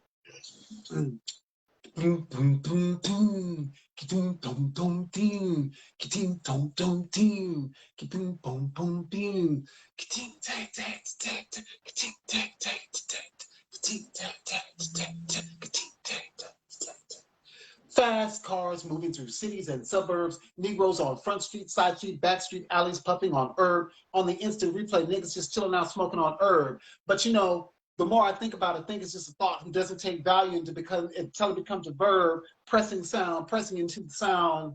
I just want my degree. I want to graduate and get out of the illusion. Can we please speak to everyone on an everyday basis? Miles Davis, Dizzy Gillespie, Salt Peanuts, John Coltrane, Live the Dream, Giant Steps, and Double Team Ignorance.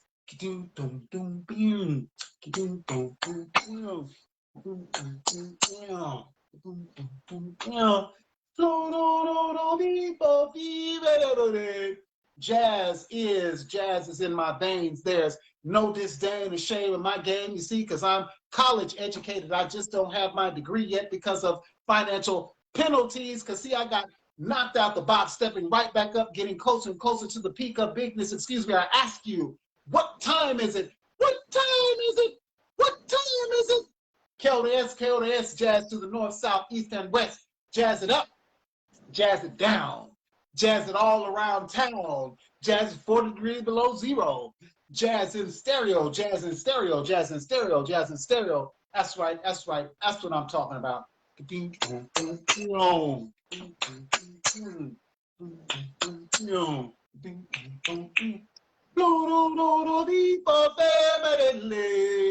She is a social butterfly. But is the key word as it moves weightlessly, flying on her hips. Sensuality pours from her lips. Summertime blossoms, pink orchids, and tendencies of a love child when she smiles. Even though she wears no makeup, her personality is so bright it makes up for all the societal folkways that the social norms made her think that she has to have. Class is her cup of tea. Passion is her slice of cake. When I go to sleep, my nature rises, causing me to be awake, devastated, faded, jaded, often in a trance-like state by the fascination of the exploration of the possibilities. Boom,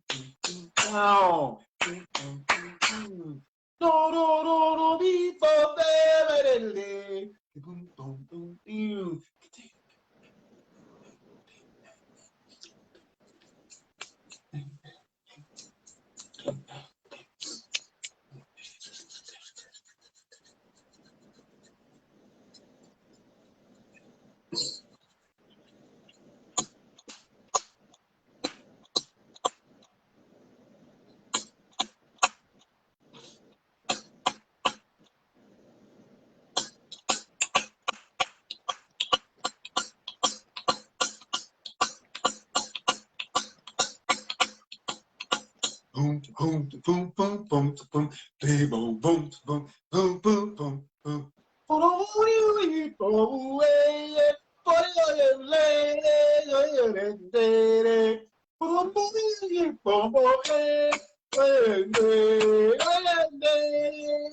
Shorty fitty, bubble lordy fitty, bubble brody fitty, jubba let bubba body fitty, jubba lordy fitty, jubba lordy fitty.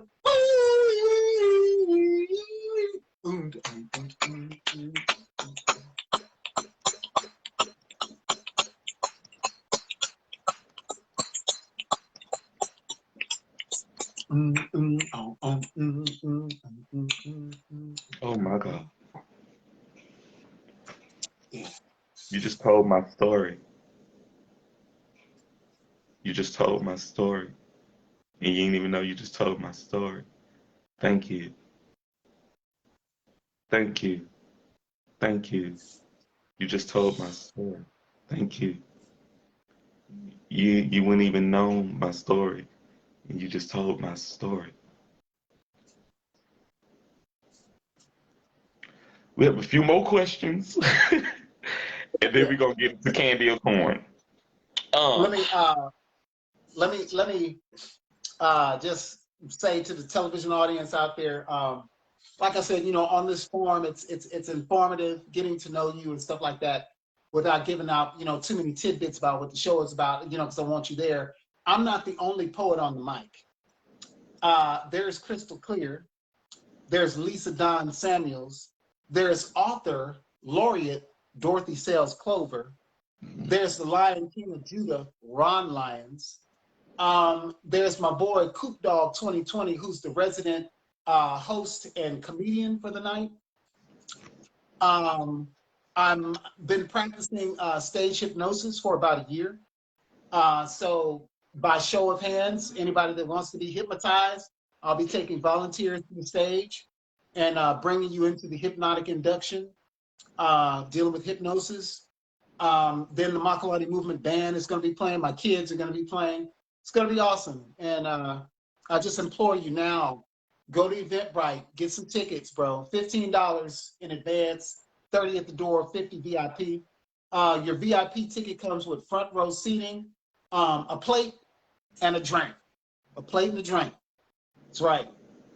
Yeah, so that's VIP. Yeah. Y'all better go get your damn tickets. Y'all better go get your damn tickets, because I want to go to the show. I got to be in the show. Like, I'm going to have to do my show that night, but after I do my episode that night, I'm coming. Ladies and gentlemen, the show is on Friday, so hit your barbershop and beauty salon tomorrow. Get all that done. Your outfit, do your ironing, and press whatever you're going to wear, because this is how we opening up the month of Juneteenth with the Makalani Movement show at the Vicki Robertson Theater, 233 East 67th Street, Shreveport, Louisiana, 71106. Doors open at 7. Showtime starts at 8. Be there, be there, be there. Tickets $15 in advance. Eventbrite.com/The Makalani Movement Show. If you want to be a contributor to this production, go to GoFundMe/The Makalani Movement Show. Yes. So we want you to be there. Yeah. Yes, sir. Yes, sir. Yes, sir. Last two questions. How do you define success? Peace of mind, if I can sleep at night and get a full 8 hours worth of sleep and be rejuvenated and recharged. Because sometimes you can't sleep. And that's another part of my healing abilities and stuff, dealing with if you go to Job 38 and 32, God is asking Job if he knows the signs of the Pleiades. Ladies and gentlemen, the Pleiades is in the quasars. The quasar is the galaxy, is the cosmos. So Yeah. God, Bible, asked Job if he knew the signs of the Pleiades. He's talking about the Pleiadian galaxy, the orbits of the stars from Pleiades, like Orion, Sirius B. So those that say astrology, that's not biblical, go to Job 38:32. That I don't have to argue that point. Read it for yourself. Job, like Job, 38:32. God asked Job, do you know the signs of the Pleiades? In other words, trying to give him game, bro. I talk in sights and wonders and miracles, and I also talk in the signs of the stars. Okay, and so with my constellation, with my particular zodiac, I was born in July 5th, so I'm a Cancer. Shout out to my fellow Cancerians out there. What's up? What's up? Yeah, boy. So as a Cancerian, I'm affected by the moonlight, bro. Like, we just had 2 major complete eclipses in a 10-15 day time period. What? April 30th, it was eclipse. And then a week ago, we had a blood moon eclipse. What is going on? Bro, last night, I did not sleep. And I wasn't uncomfortable. I wasn't tossing and turning. I just wasn't sleepy. There are things taking place galactically. Read your Bible. I'm going to give you that starting point. Job 38:32. So you know Makalani ain't just sitting up here crazy. He talking about your African traditional and all that, yeah. But it's in your Bible, though. So that part. So yeah on that. Job 38:32. And that's just one of the parts. I can give you many. But, you know, that's another podcast. That's another podcast. Ooh. Yeah. What's the name? Oh, the king cried, oh, daddy, oh, daddy, oh, daddy, oh, daddy, oh, daddy, oh, daddy, oh. So the king cried, oh, for Daniel, because the king couldn't sleep because he was having dreams that he could not decipher. Hey. And so he called for a person that was a known seer that could understand and interpret signs and wonders and miracles from the constellation, the quasars, a person that could see, that had the gift of sight, by the name of Daniel. It's in your Bible. It's in your Bible. I'm not practicing psychic and all that other stuff. It's in your Bible. It's gifts of the spirit. Yeah, that part right there. That's all. So that's called jab, followed by a straight punch, followed by a hook. That's a knockout right there. Yeah. That's everything. That's it. Shit. Man, you got me excited right here because I know my birthday finna be the shit. July can't even get here fast enough for me. We could just skip right on through June. Right.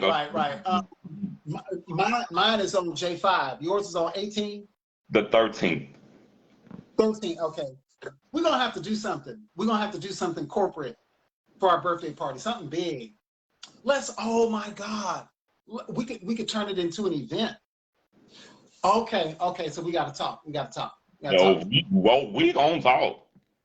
Yeah. We doing a little tea time for my birthday already. I'm already planning this. Okay, yeah. 10-4. I'm on board. I'm even oh, there it is. Overload. I'm putting it on the calendar. So I am a full-time artist and musician and dad and all these things and planner. My feet are rooted in solid ground and reality. So it takes funds and finances to do everything I'm doing. So let me give you all my Cash App. Cash App, what's that? Oh, I'm glad you asked. Here it is right here.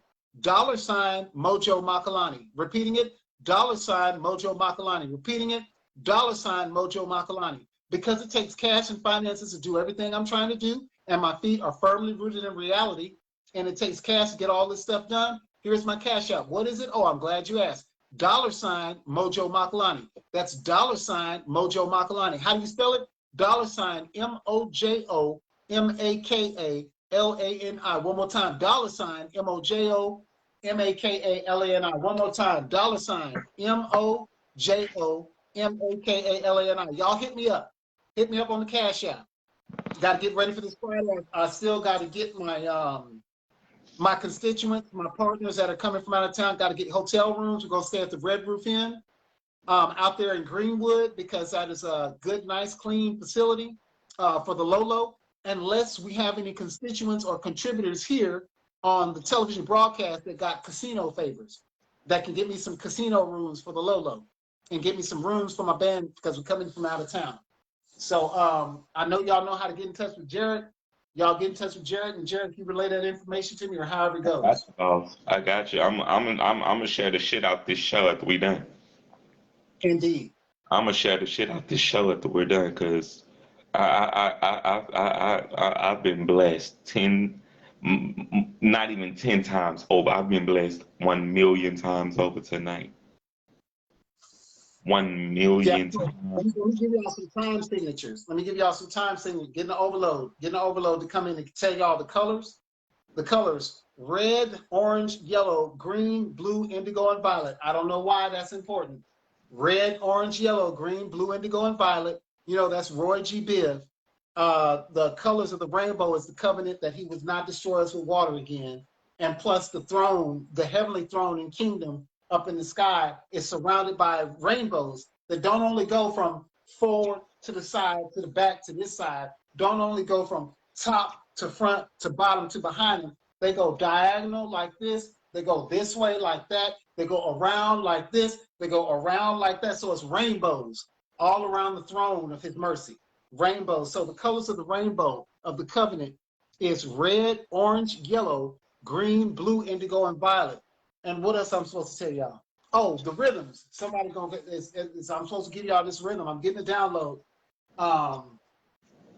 Taka taka taka taka taka taka taka taka taka taka taka. So what that is I'm clapping on the ones. So what it is I'm clapping on the ones. So what it is I'm clapping on the ones. So what it is I'm clapping on the ones. 1 2 1 2 1 2 3 1 2 1 2 1 2 3 1 2 1 2 1 2 3 1 2 1 2 1. So 1 2 1 2, that's 1 2 3 4. 1 2 3, that's 3. 4 on 3 is 7. So that's a septonic, Septuagint, septonic, pyramidal rhythm, seven-sided pyramid in the ear for you to create to and draw colors to and paint pictures of in your mind space, so you can write poetry.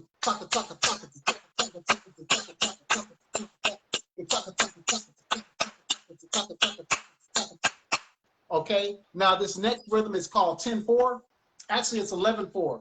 It comes from India and it's played on the tabla drum. It goes dinna dinna dinna tinna tinna tinna tinna dinna dinna dinna tinna tinna dinna dinna dinna tinna tinna tinna dinna and it dinna dinna dinna tinna tinna tinna dinna dinna dinna tinna. Overload coming through. That's 11/4. 10/4. Okay. 10/4. Ed Peterson, Jazz Studies Head Department. Ed Peterson, University of New Orleans. He was my professor at the University of New Orleans. I was trying to get my Jazz Studies degree. I had a dream that the UFOs invaded New Orleans, Louisiana in the ships. And so they were golden ships. Every ship was made out of solid gold. And so Ed Peterson, my jazz professor, was standing on top of the jazz building as the golden cricket. So his upper body was the torso of a man. His lower body was the torso of a cricket or a grasshopper. And so he had his glasses on, and he had his tenor sax on. He's playing tenor sax, and every time he played like that, the ships would be coming down far off in the distance. Right here, little small ships like that, coming like that. Ships, big old football field, stadium, Superdome, New Orleans Superdome, big old ships. Ships would be coming down. And so I went to Ed Peterson and I told him I had a dream that you're the golden cricket and that you brought down the ships. You were the golden cricket and the ships were gold. And there was red, orange, yellow, green, blue, indigo, and violet. He started crying and asked me to stop talking. He said it was too overwhelming and he couldn't take it. This is my jazz professor. So for him to say that, it must have resonated on some level of truth. So he got a song called 10-4. It goes, go, hey, go, hey, go, hey, go. Up, oh, did load oh, bo beep, bo beep, bo beep, bo beep, bo beep, bo beep, bo beep, bo beep, bo beep, bo beep, bo beep, bo beep, oh, did bo, gotta get down low, bo da, bo beep, bo beep, bo beep, bo beep, bo beep, bo beep, bo beep, bo beep, bo beep, bo beep, bo beep, bo beep, bo beep, bo, bo-diddle-do, diddle-do, diddle-do, that, bo-diddle-do, diddle-do, diddle-do, boom, boom, boom. That's as much as I can remember. It's coming back. Yeah, it's coming back. Yeah. Somebody needs to, you need to have peace. Peace and happiness through all the land. The Creator has a master plan. Peace and happiness through all the land. The Creator has a master plan. Peace and happiness through all the land. The Creator has a master plan. Peace and happiness through all the land. The Creator has a master plan. He only has but one demand. The Creator has a master plan. Peace and happiness through all the land.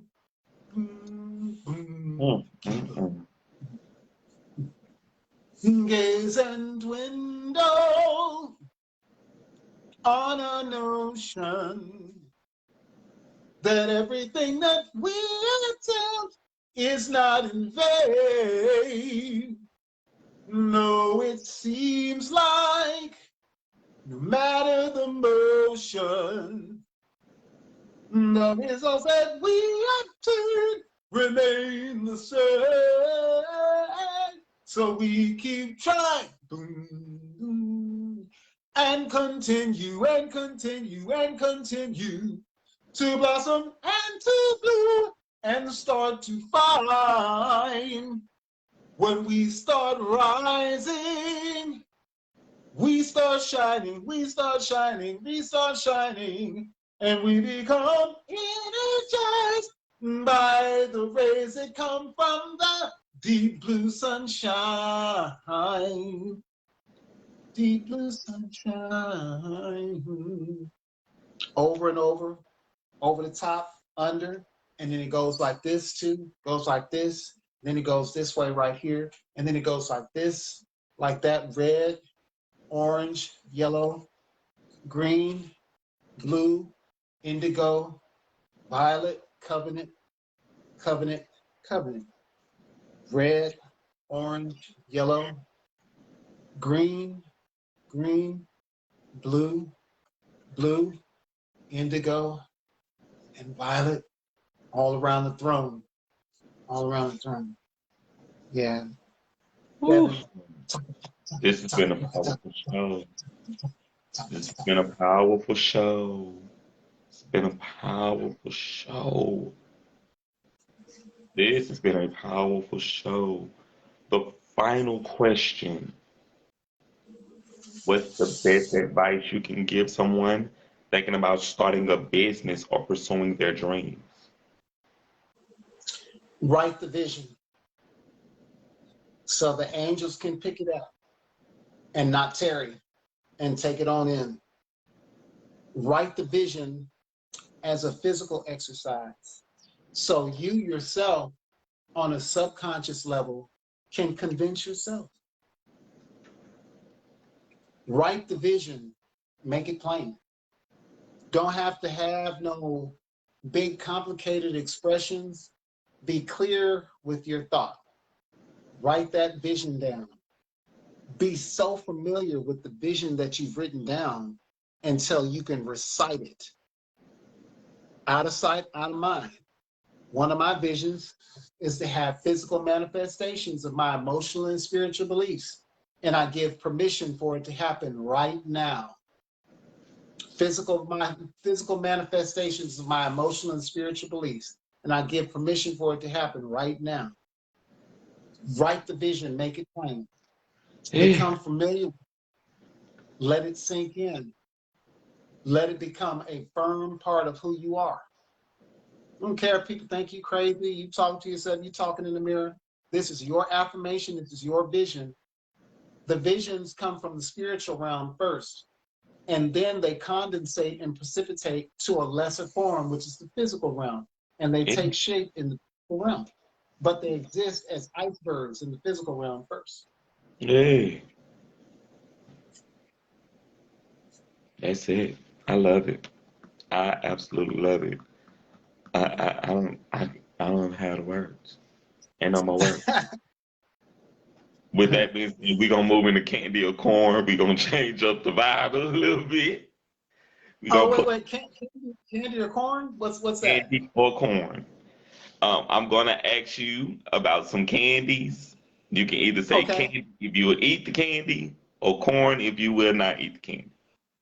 okay. All right. The first candy is Gobstopper.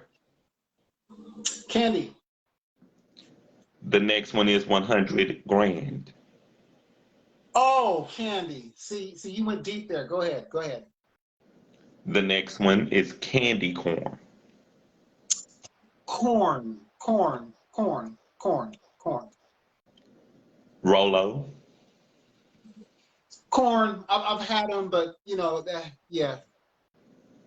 Okay. Heath Bar. Candy. Mike and Ike's. Oh, candy. Bro.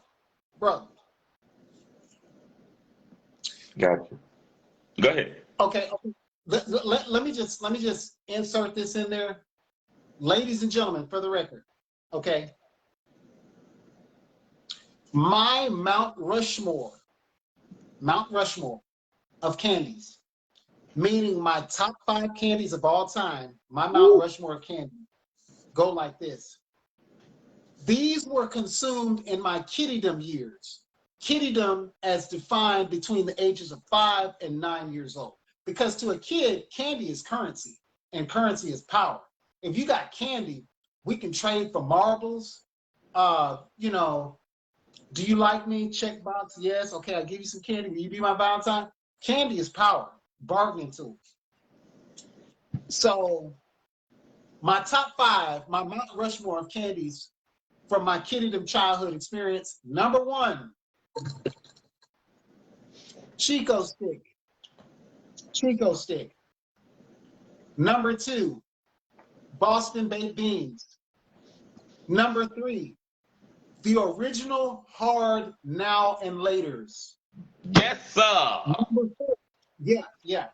Oh, well, see. Ooh, and I got to, whoa, okay. Number 4, hot tamales, because they were hot and sweet. Give you that tingle in the back of your jaw. Number 5, because I grew up in church, what I noticed as a 5-year-old is that the entire population of kids were given this candy by the deacons and deaconesses dressed in all white from head to toe.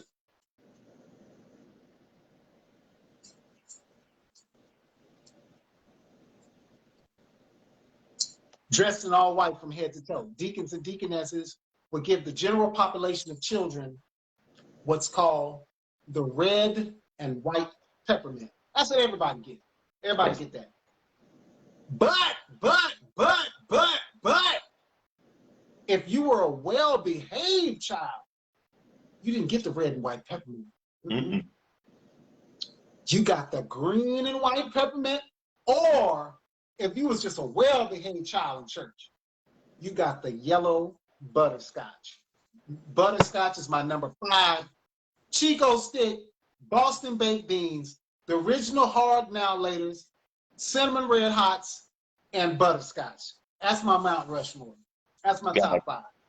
You The top 5. first guess. The first guess Yeah. that's down their top 5. And look, the stuff we would do with now laters in a pickle or peppermint in a pickle, oh my God. And this is healthy for you. The old folks will tell you it's healthy. You can take that now later and push it down in a pickle, and the sugar from that now later will get eaten up by the vinegar in that pickle, so you can eat that candy and won't rot your teeth. Won't rot your teeth. That's why we did that with the Jolly Ranchers. That's why we did it with the Jolly Ranchers. Either that or drop that peppermint down in that pickle. Then when you crunch down on that pickle, you also getting another crunch, which is the peppermint, and then it all crunches in together with that sour. See, we had created lemon heads in the ghetto already. And I was like, oh, okay, they want sweet and sour, so now let's give them lemon heads. But we was doing that with peppermint and pickle. Mm-hmm. You had a fantastic childhood. You had a fantastic fucking childhood. It was amazing. Thank you, bro. Amazing. We have a few more candies left. The next one is Mounds.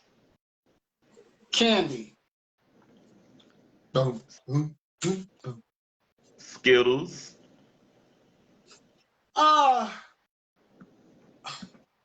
In my earlier years, candy. Now, kind of corn. It's so sweet, you know. I mean, my kids like them, but I don't just be like, ooh, there go the new watermelon Skittles, yeah. Twix. Candy, immediate candy. And the final candy is gummy bears. Candy. That's candy. I take my gummy bears and I throw them down off of my popcorn. See, because when you're eating popcorn, those kernels like to get stuck in your teeth. But if you eat a gummy bear behind that popcorn, the gummy bear pulls it right on out your teeth. And then you swallow the whole thing and you don't have no popcorn kernels stuck in your teeth. Boy. Come on, wisdom. Come on here. Teach the kids tonight. Teach the people. This is my best damn show yet. This is beyond my best show. This is my greatest show. I can say that for sure. This is my greatest show.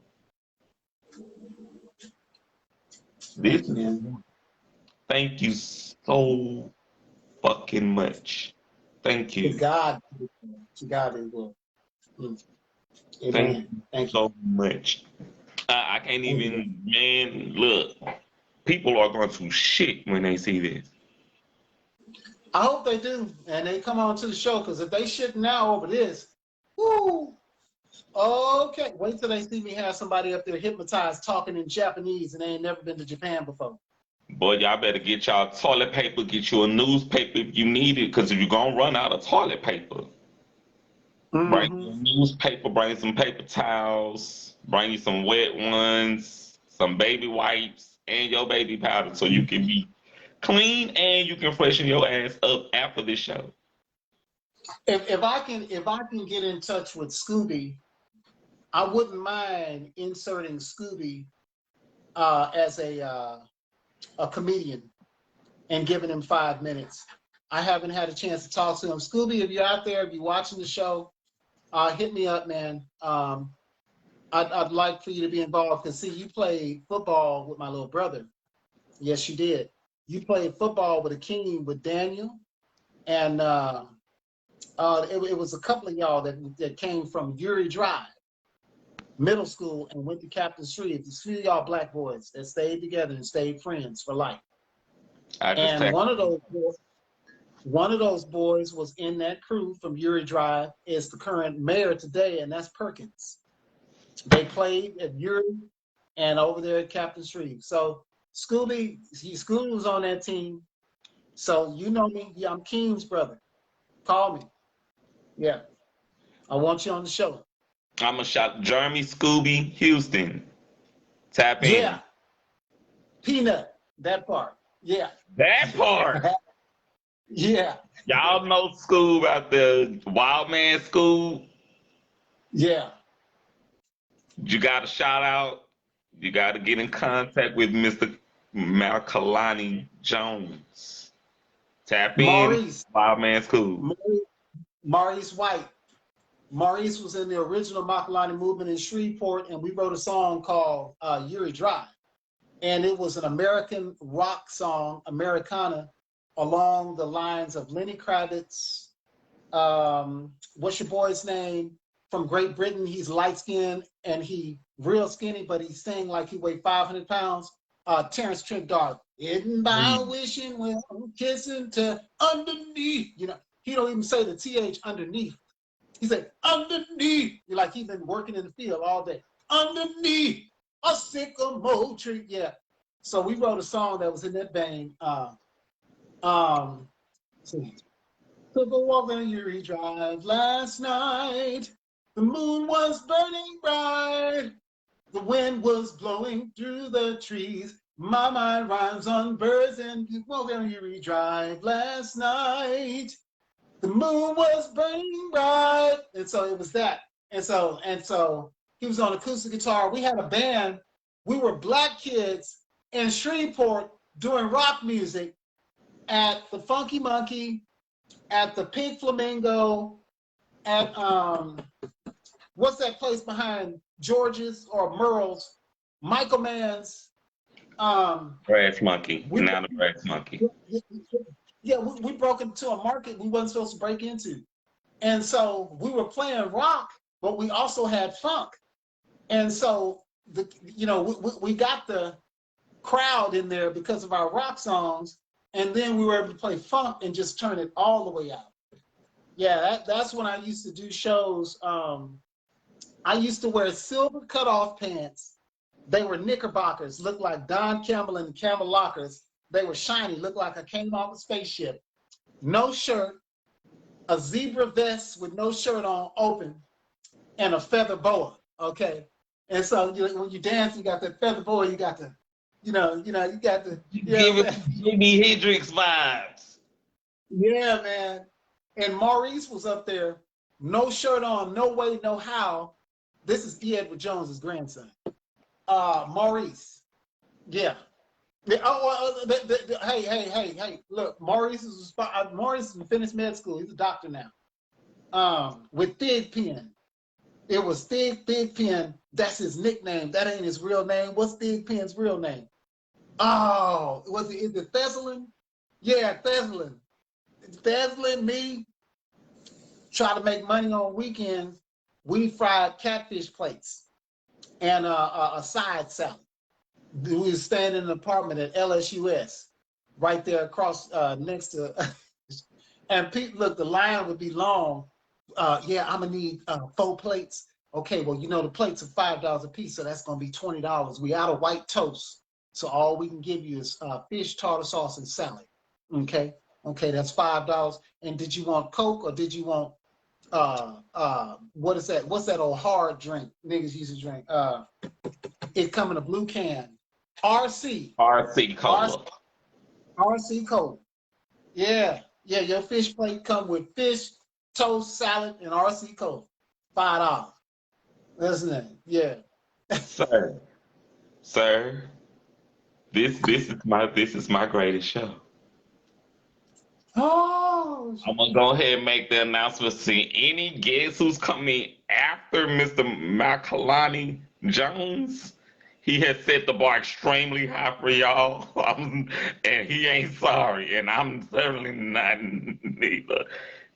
This man has set the bar extremely high for every guest following him now. We rewrote the words. We rewrote the words to Casanova. Casanova, me and Romeo ain't never been, So we know the song, but we rewrote the words and got the crowd singing the words we wrote. But because of this is a broadcast and we are wanting to keep airtime, we don't want to be barred or banned in any kind of way. I will tell you those lyrics of the words we wrote in your inbox, but not on the show. Yeah. Yes, sir. You're going to love it. You're going to love it. Yeah. You know what? Yeah. You're going to be like, you should have said it. I'm going to be like, no, because it's church people on here. So, yeah. I'm looking forward to the show. Damn it, I might just cancel Friday show just to come so I don't miss a thing. I don't want to miss a thing. I don't want to miss a thing. But I need you to do me a favor. Do me a favor. Goodwill on Kings Highway over on the right-hand side. Because, okay, so you're going to get to Kings and Erie. You're going to go through that light, and I think that's Bank of America. Then they got Sonic. Then they got Taco Bell. You keep on going. And I think they got. I know where you at. I know where you at. I'm on the road with you. Go into Goodwill and price a tuxedo for me. I need a white tux for Friday night. It's Goodwill, so it ain't gonna cost but about $5. Blazer gonna be about $3. The pants gonna be about $3. Shirt might be 75 cents. I got the shoes and the socks. I just need the pants, the blazer and the shirt. I'm gonna be looking here to see if I can scoop it up before I get on the road. But I know that Goodwill in Shreveport, they got good stuff. Good stuff. Good stuff. Inbox me. Okay. I got you. I'll get into it. Man, okay. Look. Okay. Good. Just tell the people again about your show. Let them know where they can follow you. Just give them all your shit. Give them all your handles. I ain't got no more. Here we go. Shameless plug. Good evening, ladies and gentlemen. I'm Makalani Jones, organizer and founder, visionary, and proprietor of the Makalani Movement. The Makalani Movement is Street Performer's Guide to the Galaxy, which is my autobiography chronicling my life from age 16 to the present as a street performer. The technical name for street performing is busking. So I first started busking as a busker in the city of New Orleans, state of Louisiana. At age 16 years old, I would catch a Greyhound bus for $6 to New Orleans, and because I knew I was going to make $6 and get back home. That wasn't the problem. But the tricky part was I didn't have tap shoes. And my show, which I themized in my mind, was a tribute to Sammy Davis Jr. I had a trumpet, I had the will to tap dance, and didn't know how to tap dance. My first pair of tap shoes was a pair of flat white Converse tennis shoes with bubble gum, big league chew. I chewed up that bubble gum, chew up that bubble gum, chew up that bubble gum like that. Put it on the toe, and then put it on the heel, and then go to the corner store right over here on Murphy Street, down the street from Milam, all that area. Because you got Booker T, you got Friedman and Harris. I'll tell you what you got. You got Galilee Mission. I'd go to that corner store right there in the middle, because right next to it was a soul food restaurant. You and I Soul Food or something like that. And I get a bottle cap. It's Coca-Cola, and they got the tops on them. They got the tops. So as soon as I pop that top, I don't throw away the top. I put that top on the bubble gum on the toe, and that top goes on the bubble gum on the heel. So I'd be 4 at the top and 4 at the bottom. And when I do that, you can hear them tapping. You can hear me tapping and flapping all night long in them tennis shoes. I would go down to New Orleans with them bubblegum tap shoes, Converse tennis shoes, my trumpet, and the only song I knew how to play, my repertoire, was ba ba da ba ba ba ba da ba ba da da da. Then I would start tapping. Time step, flat ball chain, shuffle the chain, shuffle chain. Flat boot, you get to do flat boot, you get to do flat boot, you get to do flat boot, you get to shuffle the ball chain, shuffle the ball chain. Do what you got to do what you got to do, shuffle the ball chain. It's the smooth drop, dippity, chocolate chip. See, I turned all my rhythms into words. So, ball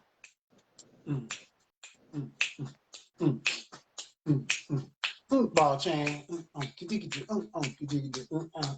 shuffle, ball chain, shuffle, ball chain. Smooth drop dippity, chocolate chippity. Smooth drop dippity, chocolate chippity. Do what you got to do. Do what you got to do. Smooth drop dippity, chocolate chippity. Shuffle, shuffle, shuffle, ball chain. Shuffle, shuffle, shuffle, ball chain.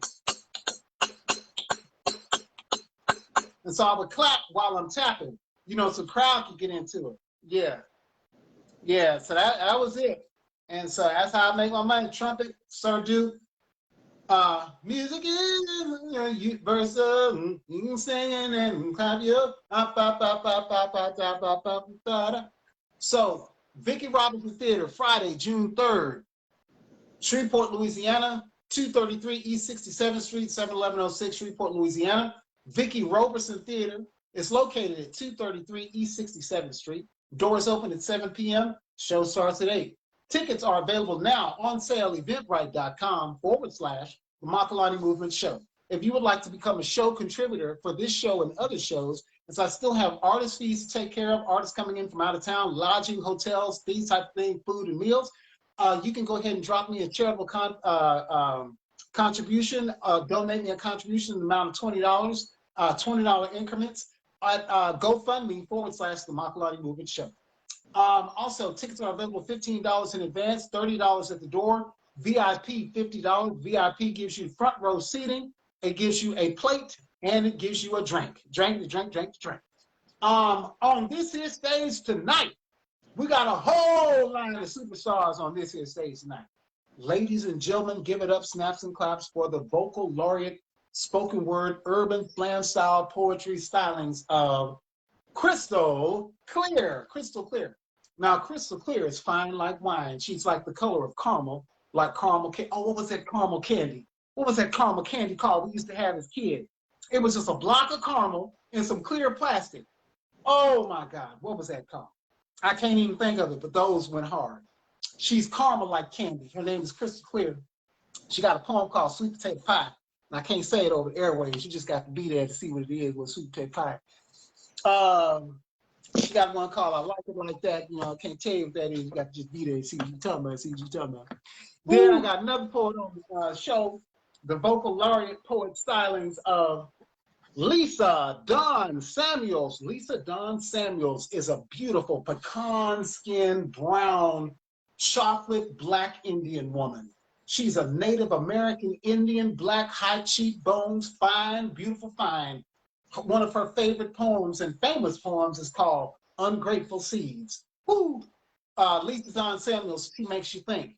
She makes you think so hard till you can't even blink because you're thinking, trying to figure out what it is she just said. You asking your neighbor, did you just see what I just saw? Did you just see what I just saw?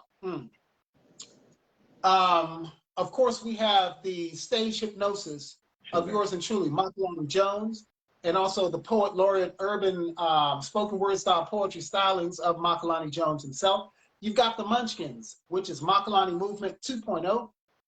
They're going to be performing, doing the music we play while we're street performing, and the Makalani Movement Band. Makalani Movement Band doing the music from Doing It First, album recorded in 1999. Makalani Movement Late 9 Sessions, recorded live at Ruta Maya in Austin, Texas on South Congress Street.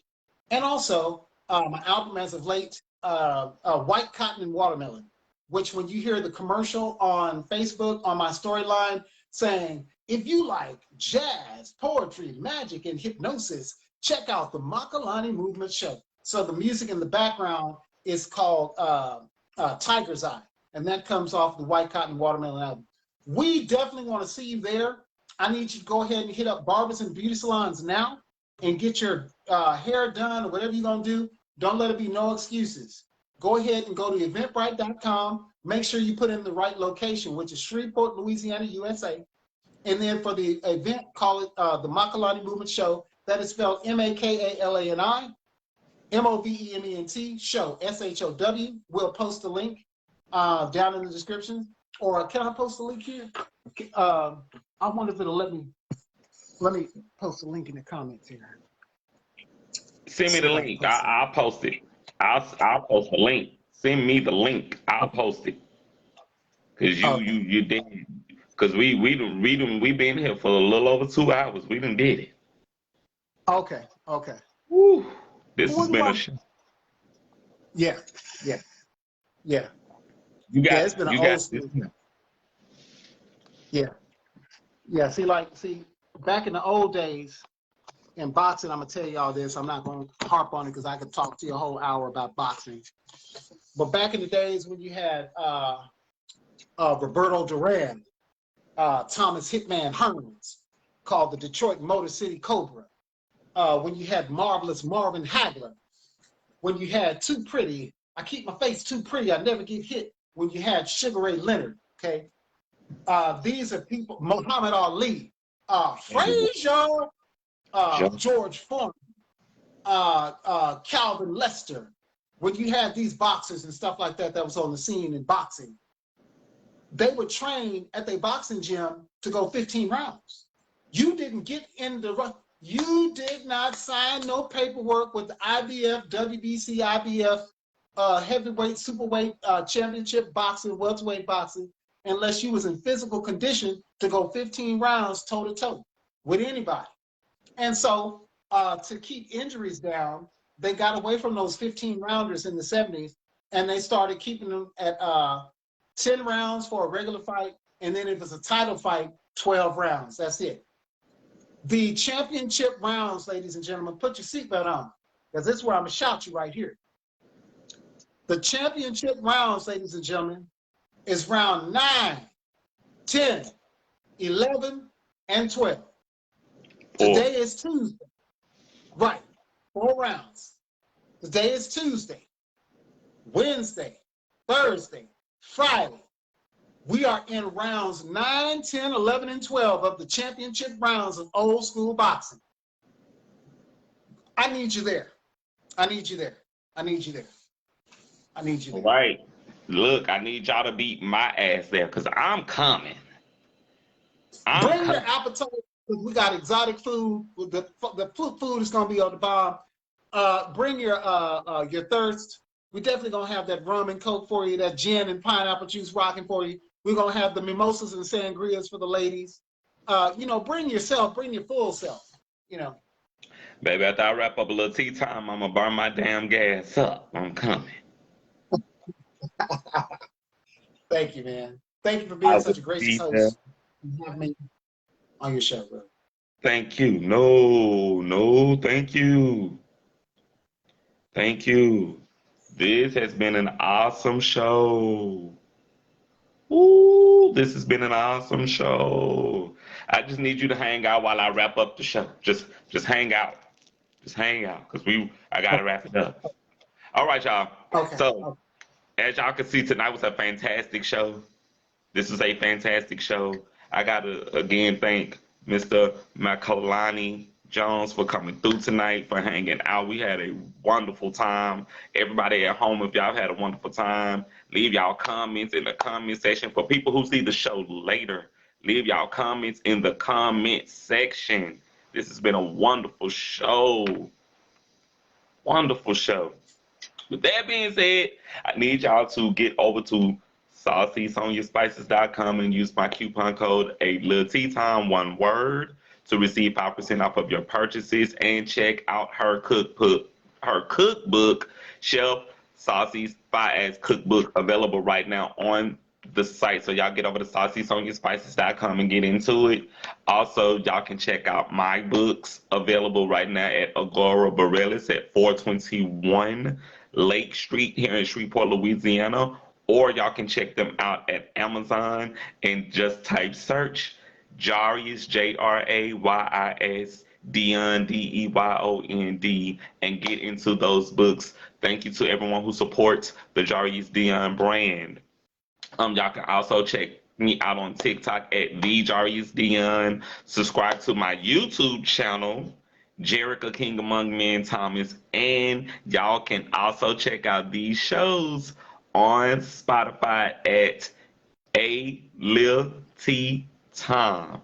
Just type search Lil Tea Time on Spotify, right? And as I always say, y'all remember the show's quote: opportunities knocking, you matter. Let's build and go higher, Shreveport. And remember, as I say after every single show, remember to be great on purpose and not by accident. The future is now.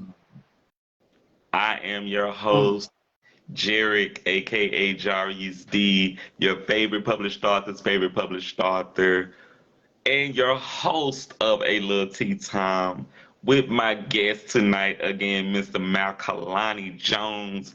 Y'all have a great night until tomorrow with Miss KT. Y'all stay great, stay well, and if you have been filled like I have been filled, damn it, your night should be great as well as mine is. Right? So I'm going to see y'all later. Mr. Makalani, thank you for coming through. You are welcome back at A Lil Tea Time. Any Thank you. skin time, you have a home here at A Lil Tea Time. Thank you. And remember, ladies and gentlemen, don't be flat. Don't be sharp. Nah, don't do that. Be natural. That's it. That's it. That's a word. All right, y'all. We got to get out of here. Welcome to a little tea time. Y'all ready? Welcome to a little tea time. Who listening? Little tea time. All right. Welcome to a little. Welcome to a little. Oh my God. Welcome to a little tea time. Welcome to a little tea time.